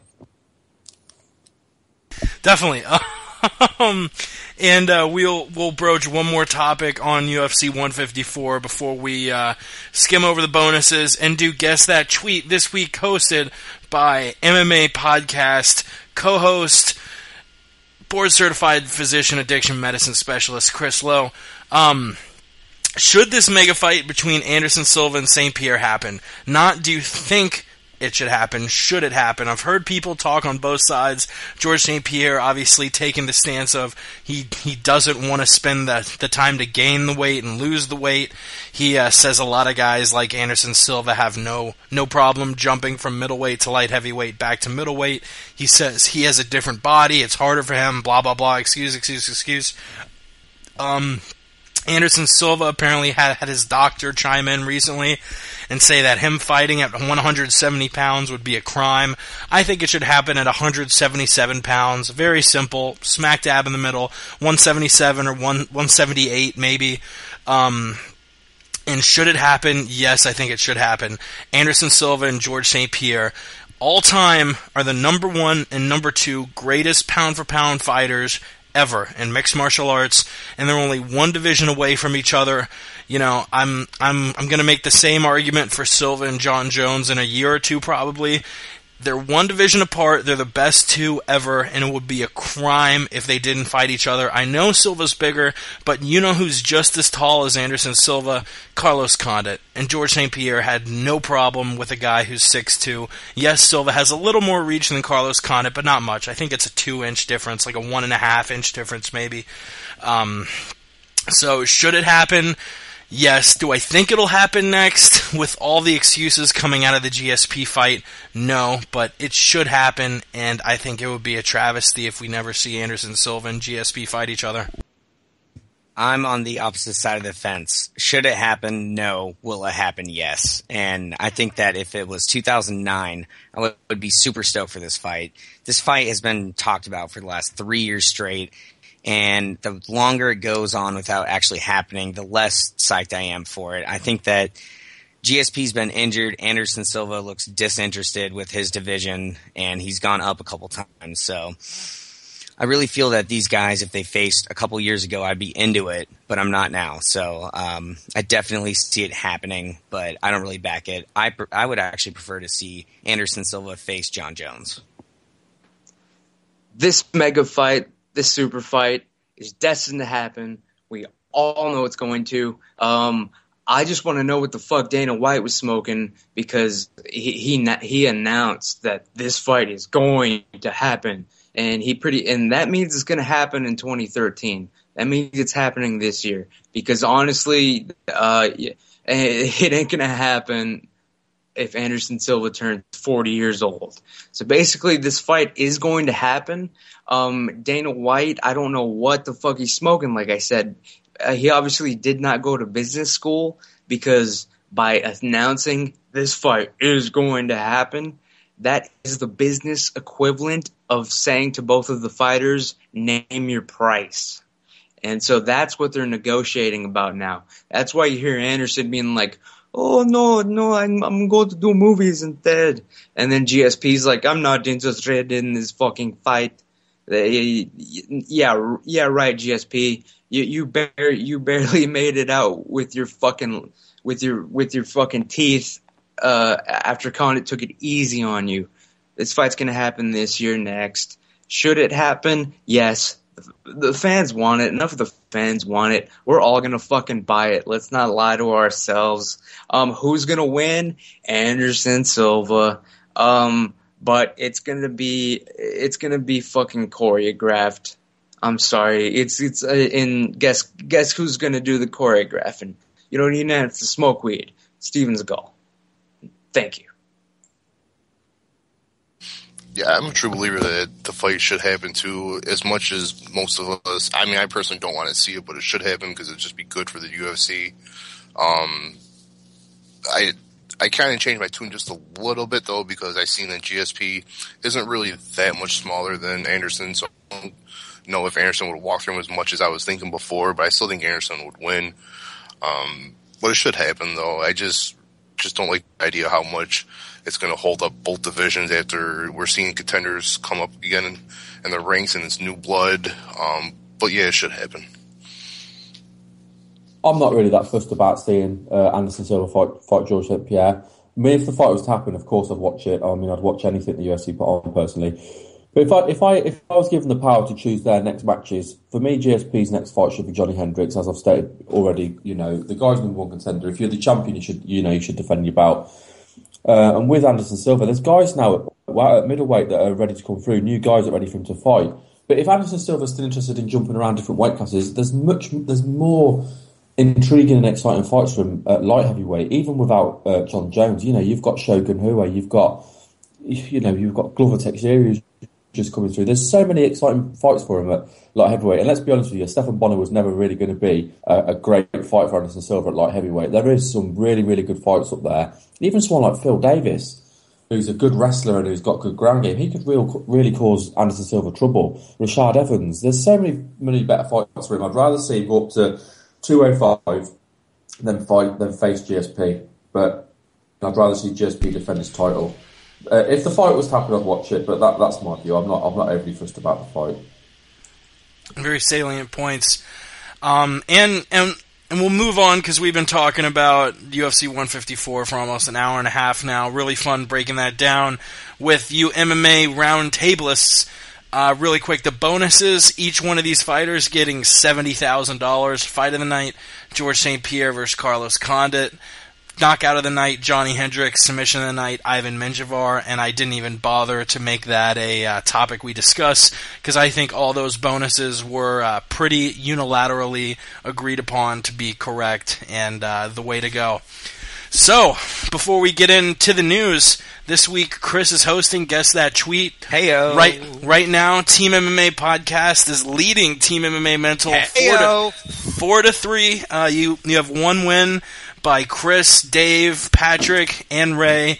Ramsey's still looking to get his first win, and I'm just lighting you guys the fuck up. I have 3 wins under my belt so far. Step your games up, son. I'm calling a Ramses-style conspiracy theory here. Black helicopters. Ramses, send me something to write that I can shout out about a conspiracy theory because I need some help. Sure, no problem.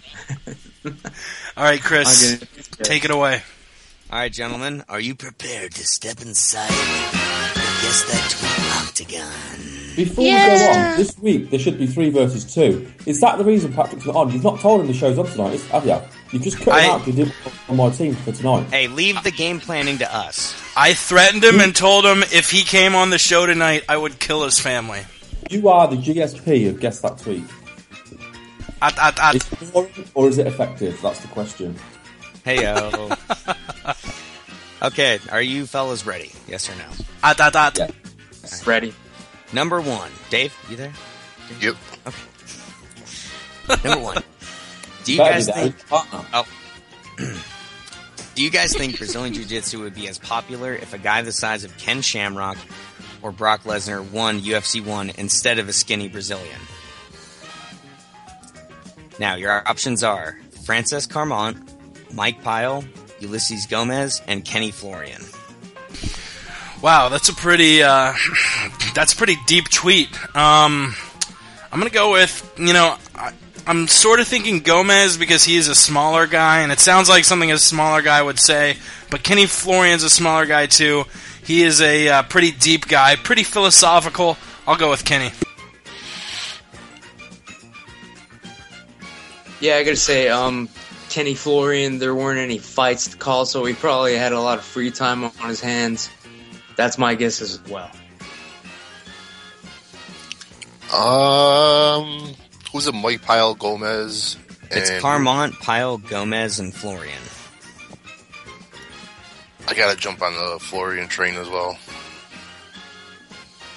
Oh, this is harsh because I'm thinking the same thing, but do I want to gamble and go different? Right, I'm going to gamble. My gut was Kenny Florian when you said it, but I'm going to switch up and I'm going to go for Mike Pyle. You guys are just going with Florian because I win all the time. It's okay. You don't need to be ashamed. And I like how you always schedule yourself to be first. Actually, I've been last recently, I changed myself to first. Who was first last week? I actually was last time, but No. Okay, that's a joke, you fuckers. So, you guys ready? Yeah. It was not Frances Carmont. Avi. It was not Mike Pyle. Oh, And it was not Kenny Florian. yes! you cunts. That was useless. I knew I should have gone with Gomez. Son of a bitch. Okay, number 2. Prepare yourselves for battle. In MMA, you have to be careful while mastering one art, not to lose the precision of another art. Eventually, you come full circle. Okay? So, your options are George St-Pierre, Diego Sanchez, Lyoto the Dragon Machida, and Hoist Gracie. I've seen GSP tweet, and GSP never really goes that deep with his tweets. The other ones are Hoist Gracie, Diego Sanchez, and Lyoto Machida. I know Lyoto Machida always tweets in Portuguese, and when he tweets in English, it's horribly translated. It's like, I go now to find cheeseburger in the land. So, it sounds like one of those really deep-sounding tweets that doesn't really mean that much. And I'll go ahead and go with Diego Sanchez. You son of a bitch. You son of a bitch! It's the same pick I got, man. That sounds like something that he fucking tweeted high, man. And Start I typing it in the chat. Oh, that guy is puffing it. So yeah, Diego Sanchez. Could I get a repeat of the tweet, please? You got it. I'm going to give you a repeat and the options. In mixed martial arts, you have to be careful while mastering one art, not to lose the precision of another art. Eventually, you come full circle. Your options are GSP, Sanchez. You interrupted me, Dave. How rude. Machida and Hoist Gracie. I'm going Hoist. My first instinct was Diego Sanchez, but I'm not copying those two girls. So I'm going to go for George How St-Pierre. dare you? You guys ready? Yeah. It was How dare not you. Machida. It was not George St-Pierre. Oh, you bastards. It was not Hoist Gracie. So we got 1-1 for Ramses, a.k.a. Ramen. Of course, it's the one where I guessed that the guy was probably high. Team MMA Podcast, woo! Okay, round 3. Prepare yourselves for battle. And this one is actually my favorite tweet of the game. This is great. Went to training by a bus, and now sitting in a boat crossing the river.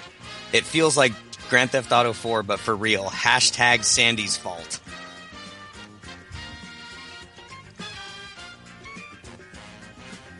Did you guys hear that? Hello? Yeah, but normally you throw out... Yeah, you gotta give us the options. God damn it. Read out the tweet again, you rubber. Okay. Went to training by the bus, and now sitting in a boat crossing the river. It feels like Grand Theft Auto 4, but for real. Hashtag Sandy's fault. And your options are Joe Lozon, Ross Pearson, Ben Saunders, and Akira Kurosani. Right, I'm going to go for Joe Lozon. The East Coasters. Was Saunders, Lozon... Saunders, Lozon, Pearson, and Kurosani. I'm going to go Kurosani. And I gotta say, even though I've skipped, I gotta go with the Ben Saunders. Isn't he the oldest? That sounds like an old man tweet. Ben Saunders. We're actually doing a snake draft. We're doing it forwards and then backwards, Ramses. You gotta read the chat, son! Stay on your shit, son! Anyways... Well, okay, so it's Lauzon, Pearson, Saunders, and Kurosani. Correct. I feel like Kurosani's... Man, I don't know, because I know Lauzon's a gamer, so I want to go with him. But Kurosani almost feels like the odd man out here. You know, I feel like Lauzon, Saunders, and Pearson are people that would just pop in your mind, and Kurosani just seems way too kind of out there to... Oh, fuck. Lauzon or Kurosani. Kurosani, fuck it. Okay, you guys ready? It was not Joe Lozon. Uh-oh. It was not Ben Saunders. Uh-oh. And it was not... Drumroll? Ross Pearson. It was Akira Kurosani. Bang, bang. Got it, So, as we stand, Jake with 2, Davey, our little Davey with 1, and Ramses with 1. And Ray was 0. A Separate game with Ray. With 0. I'm on the same score as Patrick. Cunty. Okay, gentlemen. Number 4. Your words are the expression of your heart. Was it Hector Lombard, BJ Penn, Daniel Strauss, or Cole Escovedo? What was the tweet again? Your words are the expression of your heart.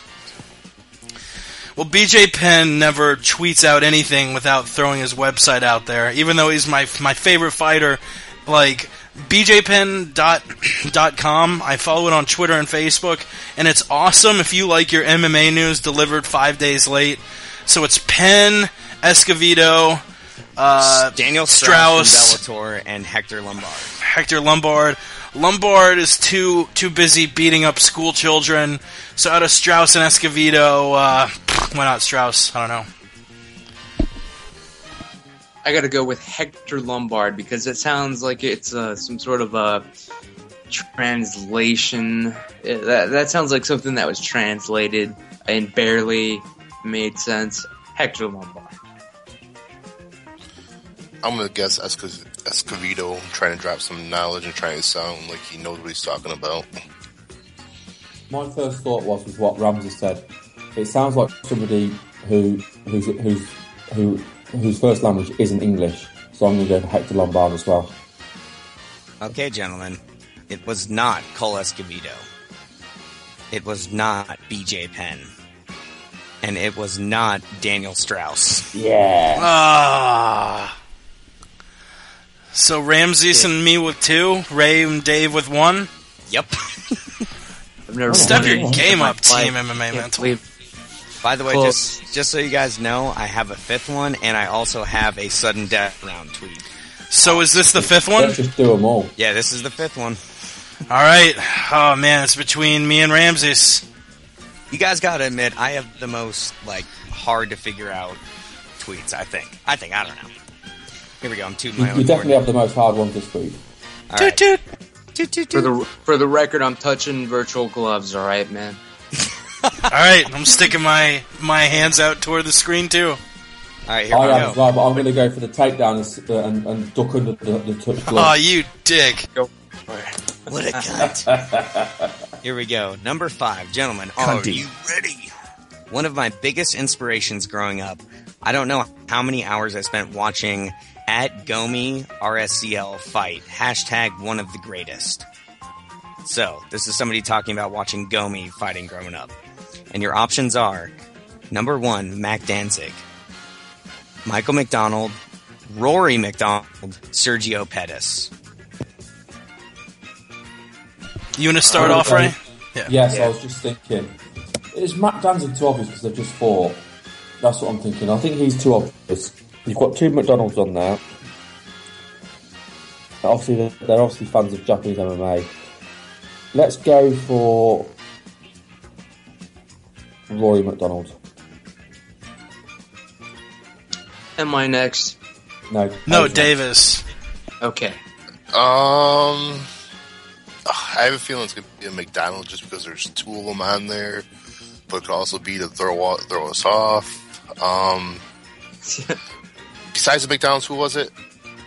Mac Danzig and Sergio Pettis, the brother of Sergio. Anthony. Yeah. Ooh. He's a bit young, so I'm going to go with Sergio. Ramses is next. I'm gonna have to say, I was prepared to go with whoever the fuck was youngest, and I wasn't sure about Rory or Sergio. I don't know much about Sergio, so I'm just gonna gamble. I mean, I lost I didn't win the lottery last night, so this gamble has to work, right? That's the way it works, right? I will go with Sergio. Man, I really could see all of those. Sergio kind of seems like the name that doesn't belong. He's far below the other 3. I really agree with Dave that, that the fact that you added 2 McDonald's makes me think it's one of them. And, oh god, fucking, I want to say Danzig because he's super respectful, but that would be too obvious, like Ray said. I'm thinking it's one of the McDonald's, and because I'm a BJ Penn fan, fuck Rory McDonald. I'm going with Michael McDonald. You guys ready? Yeah, this is important now, because if I get this right, I'm tying front with the front 2. Alright. This shit just got epic. It was not Sergio Pettis. Yeah. It was not Mac Danzig. Oh my God! It better be Michael McDonald. It was not Michael McDonald. Me! Fuck me! I'm back, baby! Oh, you son of a bitch! Oh, God damn it! Shit just got epic. A 3-way tie. Let's go there. I give you a 2-point lead as well, just to make it fair. Oh, God damn it! Okay, so this is for all the marbles. You cannot all, go for the same thing. Why don't you just read the tweet out and then just let us all shout out our answers? So Fuck that. Rather than going Why am I dropping new rules? You can't do anything, Ray. Just leave. All right, here we go. The last and final death tweet. I wish Apple or AT&T could help my brand new iPhone 5 not be a piece of shit. Hopefully we figure it out. And your options are Andy Ogle, Joey Gambino, Brock Jardine, and Chris Camozzi. Andy Ogle. Camozzi, fuck it. Who was the the most Italian sounding motherfucker? Joey Gambino. Yeah, him. They're always fucking complaining about these fucking phones. That's my guess. You should be complaining about this nasty, shitty ass tattoo he got. If it's him, that's tweeted that. So, Chris, I'm on the edge of my seat, cocksucker. Oh wait, who did Dave say? I missed his. Sorry, he said Gambino. I wasn't involved in it because no, still guess, dude. Just take a guess. I'll guess Gambino. Okay. Wait, so Ramses and Dave took Gambino. Ray, who did you take? He took Ogle. All right, and I'm with Camozzi. Oh, come on, Camozzi. All right, guys, you ready? Yeah. Yep. It was not Brock Jardine.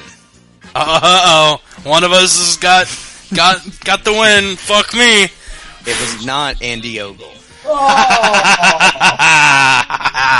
And it was not Joey Gambino.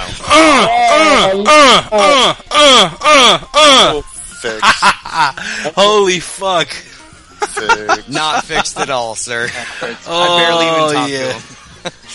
Oh my God, yes. So we've got Jake with 3, Ray with 2, Ramen with 2, Davey with 1, and Patrick with 0. What a loser. So wait. What was the answer? Camozzi. The other mother.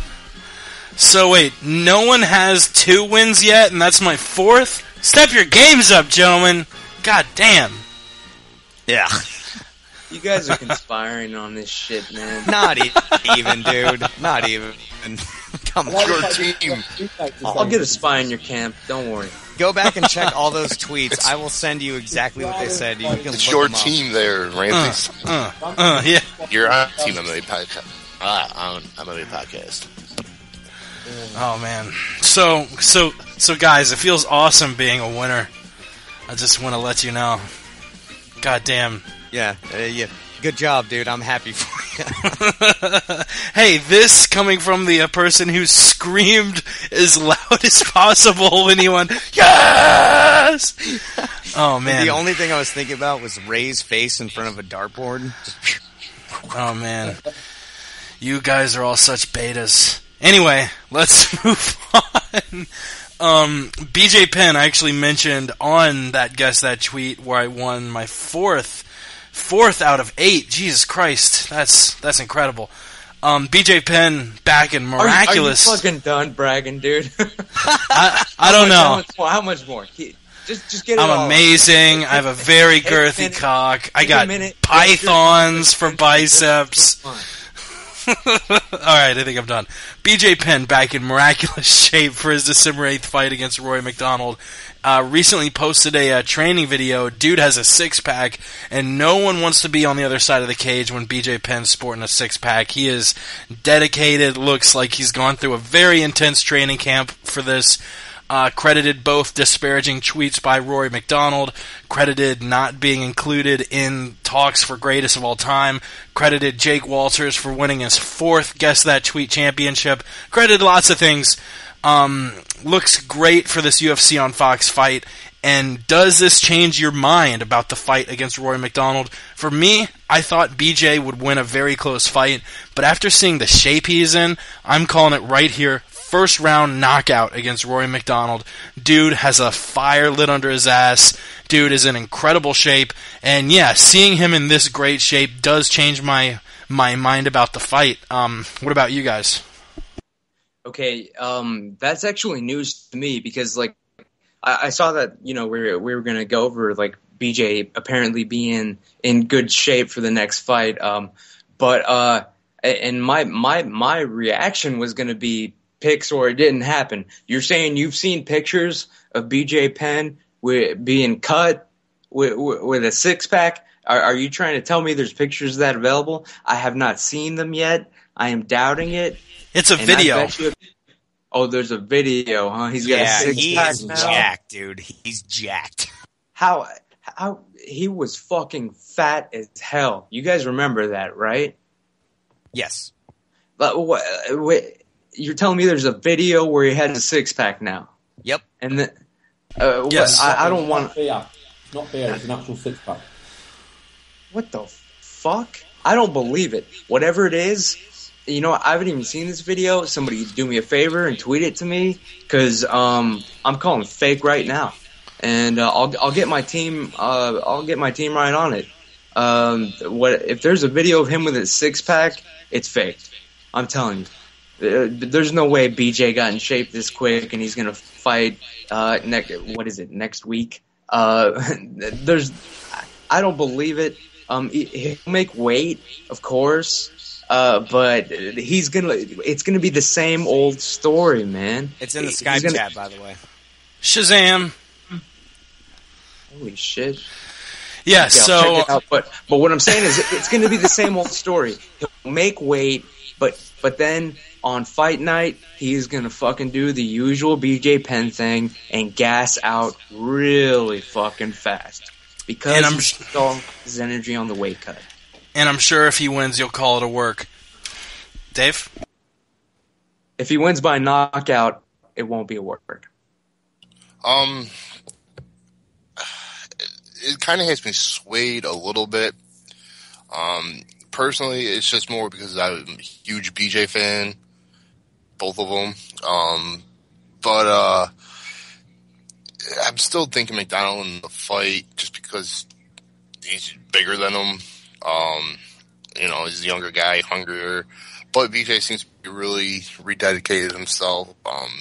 He is starting to sway me a little bit. I definitely want him to win, no doubt about it. But in believing that he's going to do it, I still think that I'm still believing McDonald's going to beat him.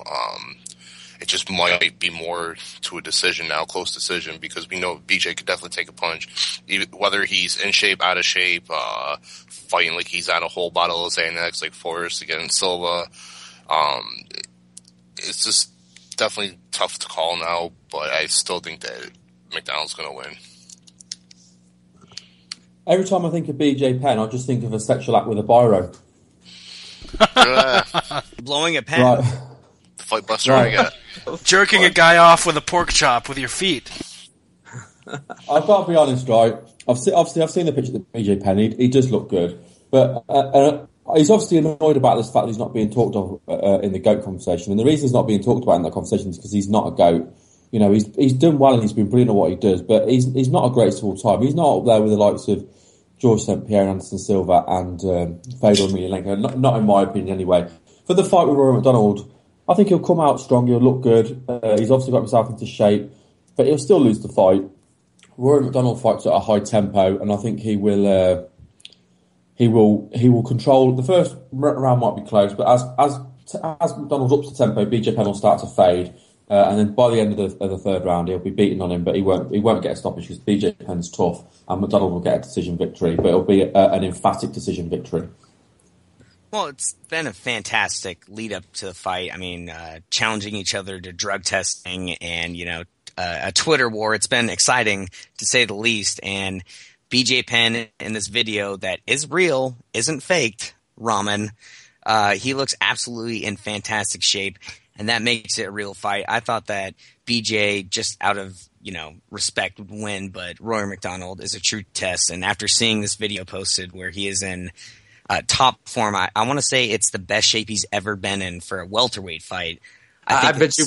Sorry to chime in here, but yeah, that video. No, it's fake, man. I'm watching it right now, and also, oh my god, the video where BJ Penn jumped out of the pool. That's also fake, and we never landed on the moon. Continue. Sorry, I'm. Shut your mouth. That's fine. I'll continue.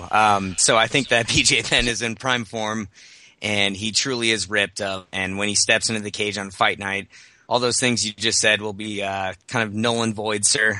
When you see a six-pack on BJ Penn at welterweight, it'll be a great fight. I see BJ winning this one. I can't tell you how, but I definitely know that he will win. I think Ramses is so high he's starting to contemplate whether YouTube actually exists. And kind of chiming in on where Ray was talking about BJ's spot in the greatest of all time rankings, I think he's the greatest lightweight of all time, which definitely puts him in the conversation. You know, I don't put him in the top 5 conversation. Obviously, legends like GSP, Anderson, Fedor, probably John Jones now are above him. There are still guys I would put above him, such as probably Shogun. I'd probably put Vanderlei above him. He had that great run in Pride. Dan Henderson I would put above him, but you know, he is the greatest 155 pounder of all time. He is one of the few people to hold belts at multiple weight classes in the UFC. He definitely a top 10 overall pound for pound. I see him as the greatest lightweight of all time. Where do you guys see him in the GOAT talk? Alex Jones? I gotta say, go on, sorry. I've lost the order now. It's my fault. Go on, you carry on. Okay. Yeah, I just gotta say, I don't even know how it's a question of whether or not BJ Penn belongs in the greatest of all time list. He definitely does. I mean, I guess we should be more specific. Like the greatest what of all time? Like the greatest, like one of the greatest fighters of all time. One of the greatest winners of all time, one of the greatest champions of all time. Like, you know, but he's done it all. He's the fact that he has been a champion in 2 different classes. That I think that automatically ends the discussion here and now. I am willing for anyone to speak up right now and present an argument otherwise. Go ahead. Yeah, I definitely see him as one of the GOATs too. There's definitely people ahead of him. That's without a doubt. But the guy, like Jake already said, he's definitely the greatest lightweight of all time so far. He has a pretty damn good track record there. I think if I'm not mistaken, he's only one of 2 guys to hold belts. The other one being Couture with the heavyweight and light heavyweight title. But he's definitely in there. Maybe even like number 5 for greatest fighter of all time. He doesn't have the greatest record, but Randy Couture didn't have the greatest record, and he done some amazing things too. But yeah, I definitely think he's a GOAT. I have to disagree, and I'll give you my argument for why. And firstly, I know you talked about him being a weight classes, but you've got to remember when he was a champion at welterweight, he come in out of nowhere and he shocked the world when he beat Matt Hughes. And I remember watching the fight, and it was complete and utter out of the blue. But as soon as he won that title, he left the UFC. He never defended that title, so we never got to see how effective he was going to be at welterweight. He won the bout and then he left. So for me, yeah, he was the champion because he won that one fight, but he wasn't a great welterweight champion because he never defended his bout. I do think BJ Penn is one of the greatest lightweights, if not the greatest lightweight. Yeah, I'll go with that. But for me, when I look at the GOAT, do I think BJ Penn is to the lightweight division what GSP is to welterweight, what Anderson Silva is to middleweight, and what John Jones is to light heavyweight? No, I don't. I don't think he has had the same impact on the division at lightweight than what those guys have. I really don't. I think he's done well at that division. He's beat the guys he's beat. But I don't put him up there in the leagues of them. And obviously, Dave mentioned Randy Couture and, about Randy Couture's record. But no one ever talks about Randy Couture as being the greatest of all time. I'd like him Penn to Randy Couture, but I don't think Randy Couture's the greatest of all time either. I think Penn might be the greatest lightweight, but he's certainly not the greatest of all time, in my opinion. Yeah, does he belong in there? Maybe. He's kind of borderline. In my opinion, like Ray just said, compared to all those other guys, I don't think he deserves it. The only way I would get him in a greatest of all time talk is, excuse me, if he was one of the greatest natural talents of all time. I mean, he He trained Brazilian Jiu-Jitsu for 3 years before winning a world tournament. He shocked the MMA world by becoming a lightweight champion and a welterweight champion. So across the board, he's just had the most natural talent, and I think that he's wasted it away by showing up to a lot of fights that he should have won fat, and I think that keeps him out of that greatest of all time talk, considering that he has had a good run, but I don't think it compares to the other top 10. For sure. Moving on to another fight that's also on the UFC on Fox card, Alexander Gustafsson versus Shogun Rua. Gustafsson saying he wants a title shot after he fights Shogun. We'll condense the two topics we were going to go over just for Ray's sake. It's starting to drag on late. It's 2:07 a.m. for him over there in the UK. And the two questions I'm kind of posing, saying he wants the title shot after Rua, that's a big step in two ways. A, well, first you got to get through Shogun, who's an absolute warrior. B, I'm not sure if you deserve one, especially with that Henderson-Machida fight on the horizon, that the winner of that will almost most certainly get the winner of Sonnen versus Jones. So, A, do you think he's overlooking Shogun? I say, yep. Gustafsson lost to Phil Davis. He hasn't beat anyone close to the caliber of Shogun. You got to beat Shogun first, homie. B, would he deserve one? Like I said before, no. I still think he would need one more win after this, mainly just because when you look at the timetable of it all, Henderson Machida deserves a title shot for sure.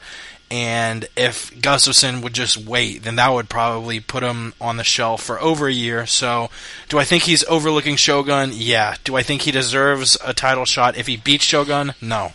Dave?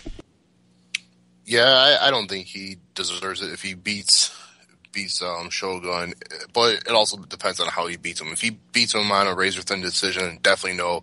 If he flat out knocks him the fuck out, then maybe. But yeah, he shouldn't. He definitely is overlooking him. But it's not too uncommon that people do that. I think they just do it to drum up more interest in the fight that's coming up too. By talking about fighting the champion next and that, so more people will watch. Like, hey, what's this guy gonna do? He's talking about beating the champion or fighting the champion next. So maybe let's check this guy out, type thing. But yeah, that's how I see it. I don't think he's overlooking Shogun. I think it's a lot of bravado, to be honest with you. Like what kind of Dave touched on it there. I think he's making these statements because it's all the head games coming up to the fight. He wants Shogun to think he's being overlooked. He wants Shogun to think that Gustafsson thinks that he's past it. He's not at his best. It's all mental games. So no, I don't MMA mental games. I don't think he's overlooking Shogun at all. I think this is what part of what he wants to do. If Gustafsson beats Shogun, do I think he deserves a title shot? I'll answer that question in a minute. But the first question I want to answer is, do I think Gustafsson will ever fight for the UFC 205 title? And I do. I think he's a natural talent. He's a brilliant fighter. He's got the loss to Davis, obviously, but I think Davis is a future title contender as well. I don't think it's his time yet. I think there's guys ahead of him, whether regardless of what happens with the Shogun fight. If he beats Shogun, I still think there's other people ahead of him. And Henderson and Machida, definitely, they're both amazing talents. And you've still got I know Rashad Evans has obviously lost to John Jones, but he's still a top guy in that division as well. So for me, there's still people ahead of Gustafsson, but I don't read too much into this overlooking Shogun. I think I think that's all part of the bravado, basically. Yeah, and the perfect point to back up what Ray just said is that he didn't say anything really personal about Shogun. He just said that he wants that title shot. He wants Jones. He's not talking smack. He just wants the best things for his family. And, for himself as well. I mean, everyone wants to fight for that title. So I don't think that he's looking over him at all. He's just kind of stating his end goal. MMA Mental, you were dead on, and I agree with you, man. You lived up to your name, and you showed it just now. You are absolutely correct. Gustafsson, is he overlooking the fight? Of course he's not overlooking the fight. Is he pretending to? Yes. Is it a good game strategy, game plan against Shogun? Hell yeah, it is. And he gets to what?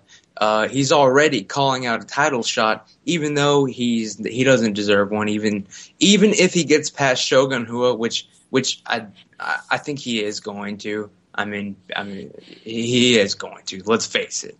This is unless Shogun, hits the miracle fucking Dan Henderson fucking out of nowhere knockout. This is Gustafsson fight all the way. So yeah, he's already calling out his next fight, but does he deserve the fucking title next? No. His next fight after Shogun, it has to be the rematch against Phil Davis. Because honestly, Phil Davis deserves a title shot more than Gustafsson at this point. So that rematch needs to happen. And I think that should be the fucking best contender fight in that division, honestly. What do you guys think? Yeah, that's a pretty salient point. I would pass it back around the round table one more time, but it's been over 2 hours, and I'm sure our buddy Ray's fiending for a little bit of sleep. So, no, but I do agree with you there, and I'm sure the other roundtablists do too. And if they don't, too bad. One more quick topic I'll skim over. Unfortunately, Gilbert Melendez and Luke Rockhold pull out of the Strikeforce Champions finale. Kind of unfortunate. It puts, the name of the card is Strikeforce Champions, because there were supposed to be 3 champions. Now there's only 1 champion. You guys know they're faking that, right? And Nate Marquardt. Of course, Black Helicopters. So, yeah. Well, no. Honestly, you do make a good point there. There is the argument that Rockhold and Melendez are pulling out just to kind of secure their stock in the UFC and not lose a fight in Strikeforce. I think everyone's a little bit, or a lot more disappointed in the card. It goes from a monster card to a kind of card. As Ray says in the Skype chat, scrap Strikeforce, make them all UFC fighters. I completely agree. Those are both fights for each guy, though. Yeah, but still, every fight's losable, and if either Rockhold or Melendez lost the fight, their stocks would plummet, and it's all about that UFC money, son. So yeah, thank God, as Ray says, what I'm taking from all this is thank God Strikeforce is about to be over, and it's about to be absolved into the UFC. Shit, fellas, you ready to do Bonehead of the Week? Let's do it. Let's do it. I'm ready, baby. Alright, this week for Bonehead of the Week, we got some MMA-related boneheads, some non-MMA-related boneheads. All started off with a non-MMA-related bonehead. Man, I don't dislike the guy because I ended up getting a business class seat. But, you're a bonehead. If you're buying a business class seat, those things cost $300 or more than coach. I get on the plane headed back home to Tampa for Thanksgiving. It's like 6 in the morning. I'm groggy as shit. And I sit next to this, kind of average-looking 40, 50-year-old woman. And I'm just like, oh, I'm ready to sleep. And she says, excuse me, sir. And I'm like, yeah. And she's like, my husband's up in business class, and he wanted to come back and sit with me.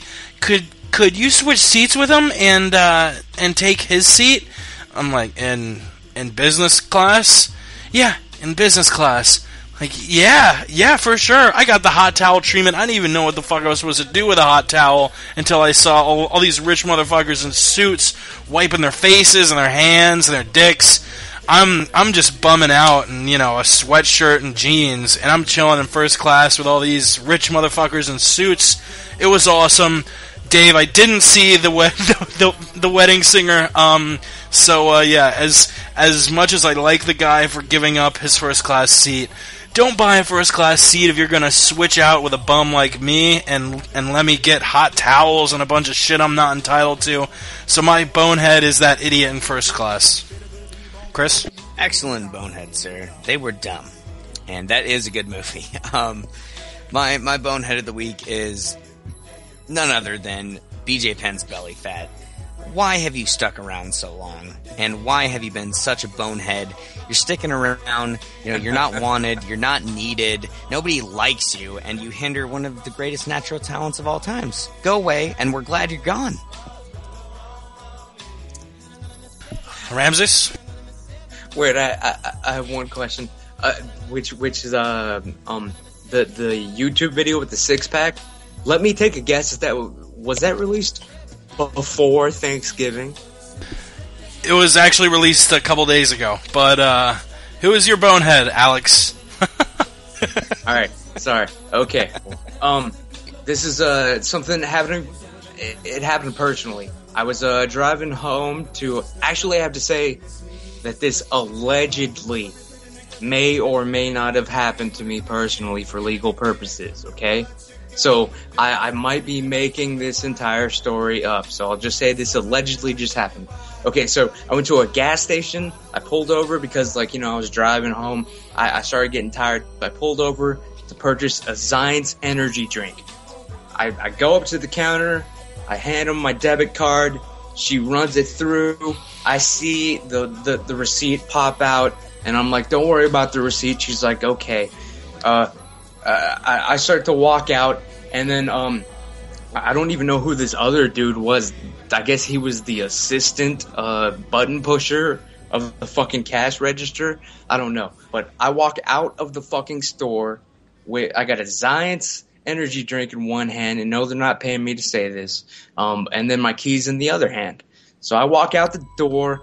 I got a limp. I got a bad knee. I'm not going anywhere fast. I'm obviously not running away. And then I hear somebody yell, "Hey!" And I turn around. I look behind me. It's this guy. It's the clerk, the assistant clerk, whoever the fuck he is. He's like, "Hey, your card didn't go through." And I'm like, "Okay." So I turn around.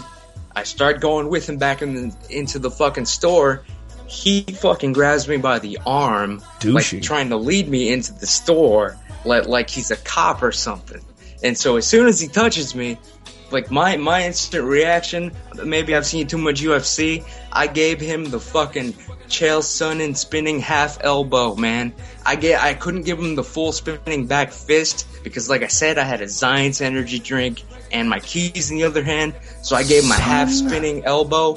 I gave him the fucking Westland windup. It connected right into his goddamn the center of his chest, man, the solar plexus.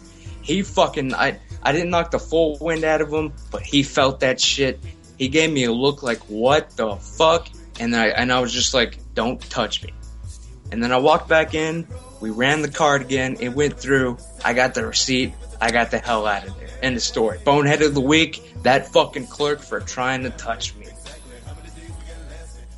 Damn. At least you're spinning back fist landed, though. Unlike Sir Chael.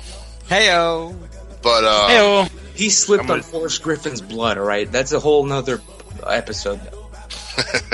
Alright, my bonehead is going to be none other than Mr. Joe Silva himself for making just a stupid fight in Uriah Faber versus Von Lee. You got Uriah Faber, who arguably gets more title shots than anyone on earth in any sport, but deserving or not, and then now you got him fighting a guy that's not even in the top 50 of the division. I just don't understand it. I mean, obviously they want to bring Uriah back to, hey, look, this guy can win a fight, but we all know that he can win a fight. He just can't win title fights. So that's my bonehead of the week, Mr. Joe Silva.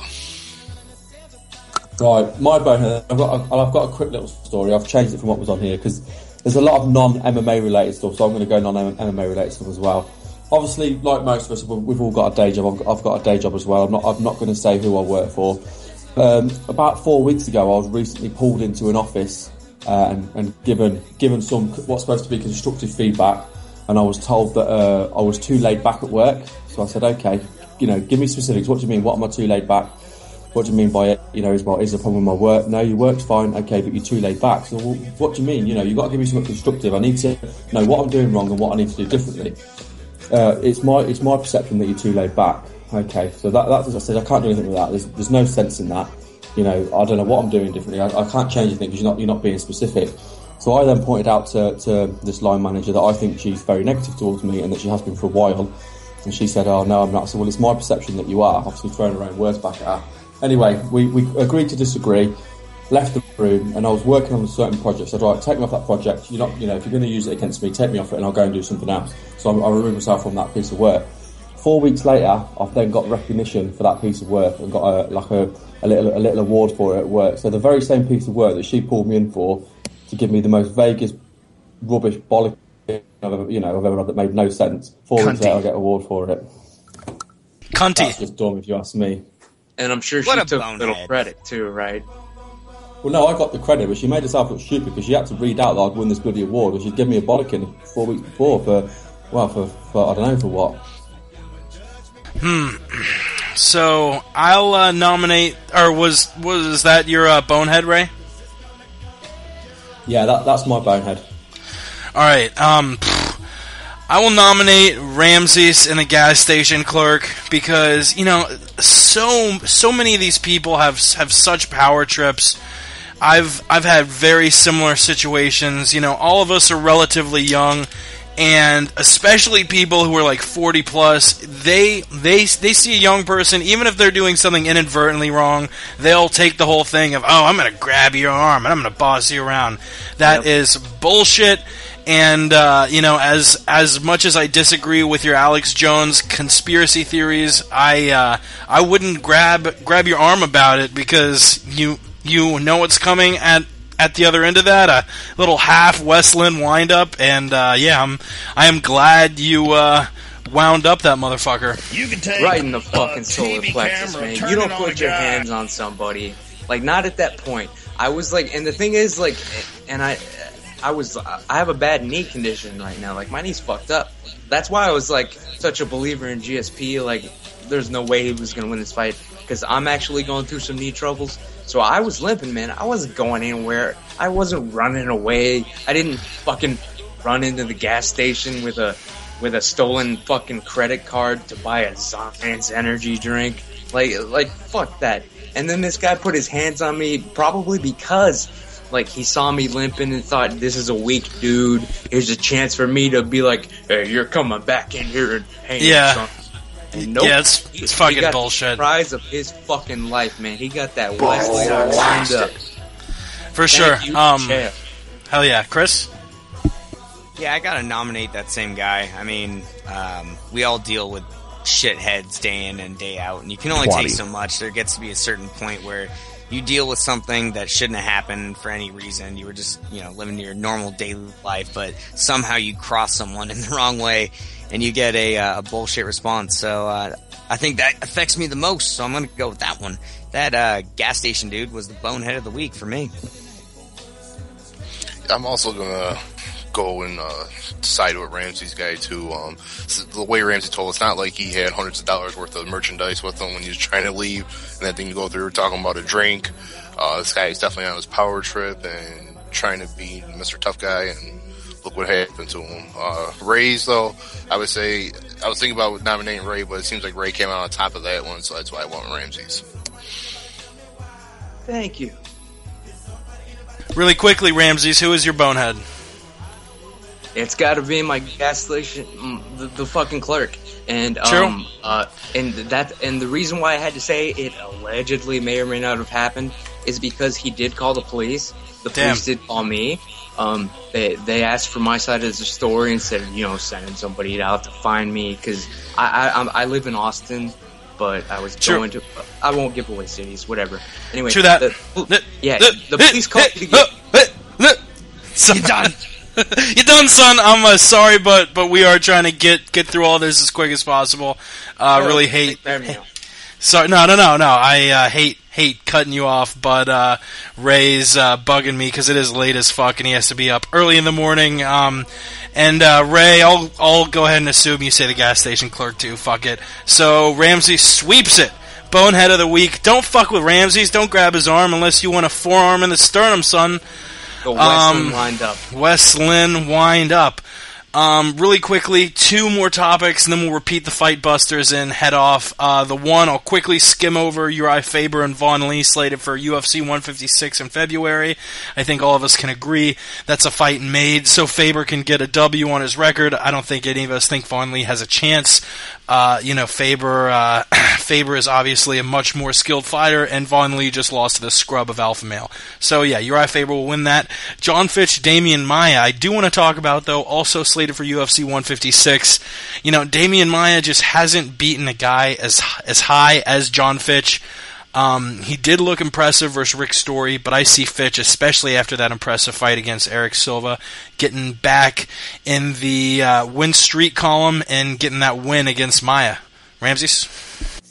I have a bias against Damian Maia. I want to see him go away. I was hoping he wouldn't switch weight classes. I was hoping he would retire. I don't like him. It's only all of his last wins, I believe, have been flukes.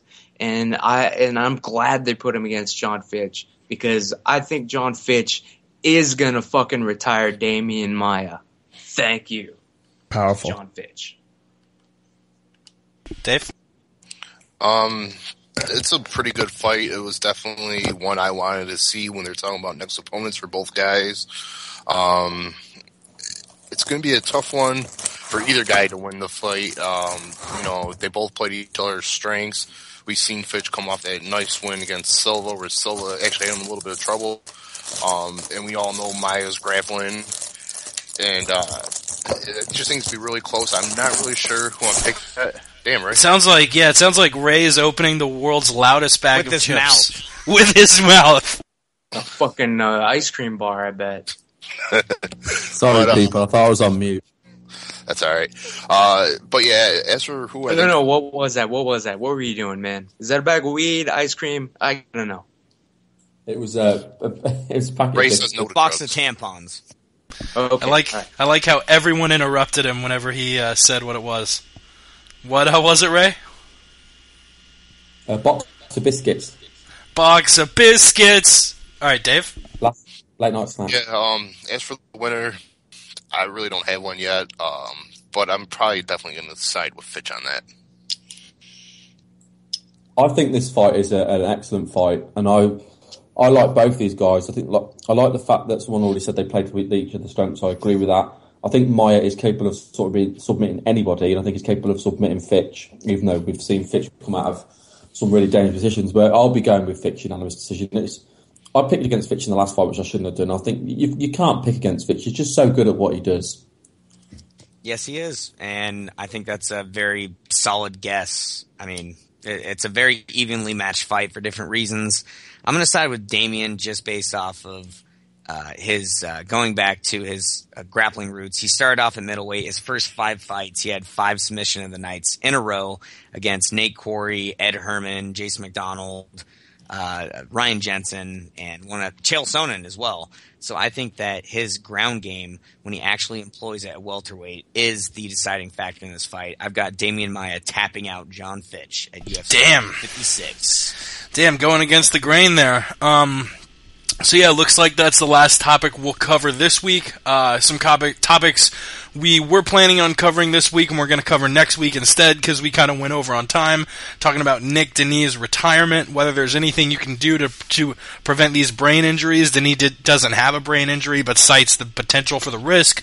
Firas Zahabi saying Nick Diaz deserves the welterweight title shot. Does he? I don't think we agree with him, yeah. Bullshit. And Bellator wrapping up their 7th season with Strikeforce folding, kind of wanted to talk about the future of UFC competitors and wanted to know how much you're keeping up with this season of Bellator. Ray, why don't you go over the Fightbusters one more time, and we'll put a bow on this bitch and send it out into the internets. Okay, I just want to say I've been keeping up with Bellator. I think Bellator's been really good this season. Okay, I've got three Fightbusters for you then. Now, I know 2 of them have been worked out already by the panel, but you can win a prize with this if you can work out all 3. So the prize we're giving out this week for the Fightbusters is a blue dethrone hat or cap, which is a really nice hat. So if you can get these right, you can enter. You can either enter by tweeting us at MMA Mental or tweeting us at MMApodcast.com, or you can email MMAmental@hotmail.com. And the 3 clues this week are number 1, the Giant Champion, number 2, the Burping Key, and number 3, the Pit with a Fence. The Pit with a Fence. That's the only one we couldn't work out in the Skype chat. We're not going to shout those out because you got to figure all 3 of those out on your own. Yeah,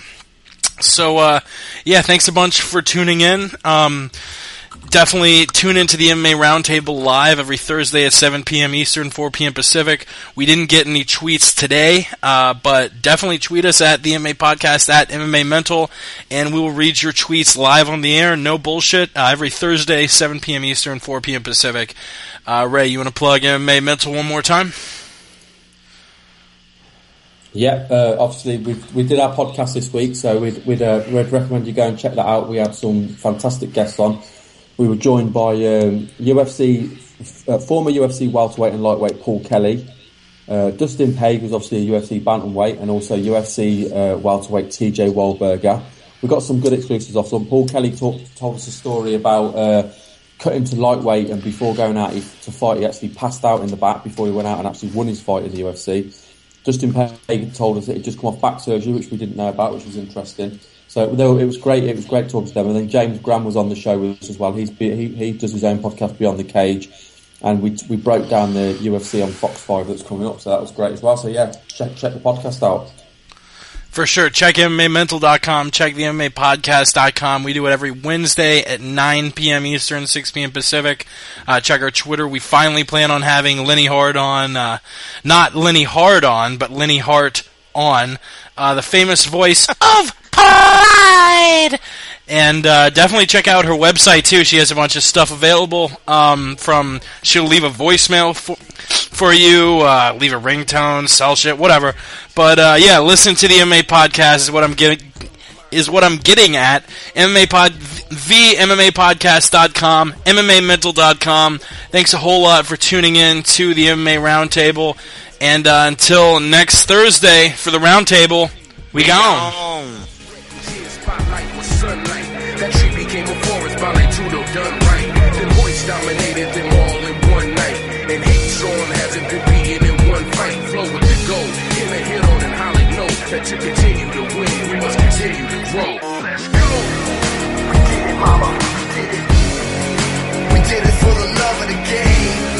We did it, mama, we did it. I did it for. Yes, mama.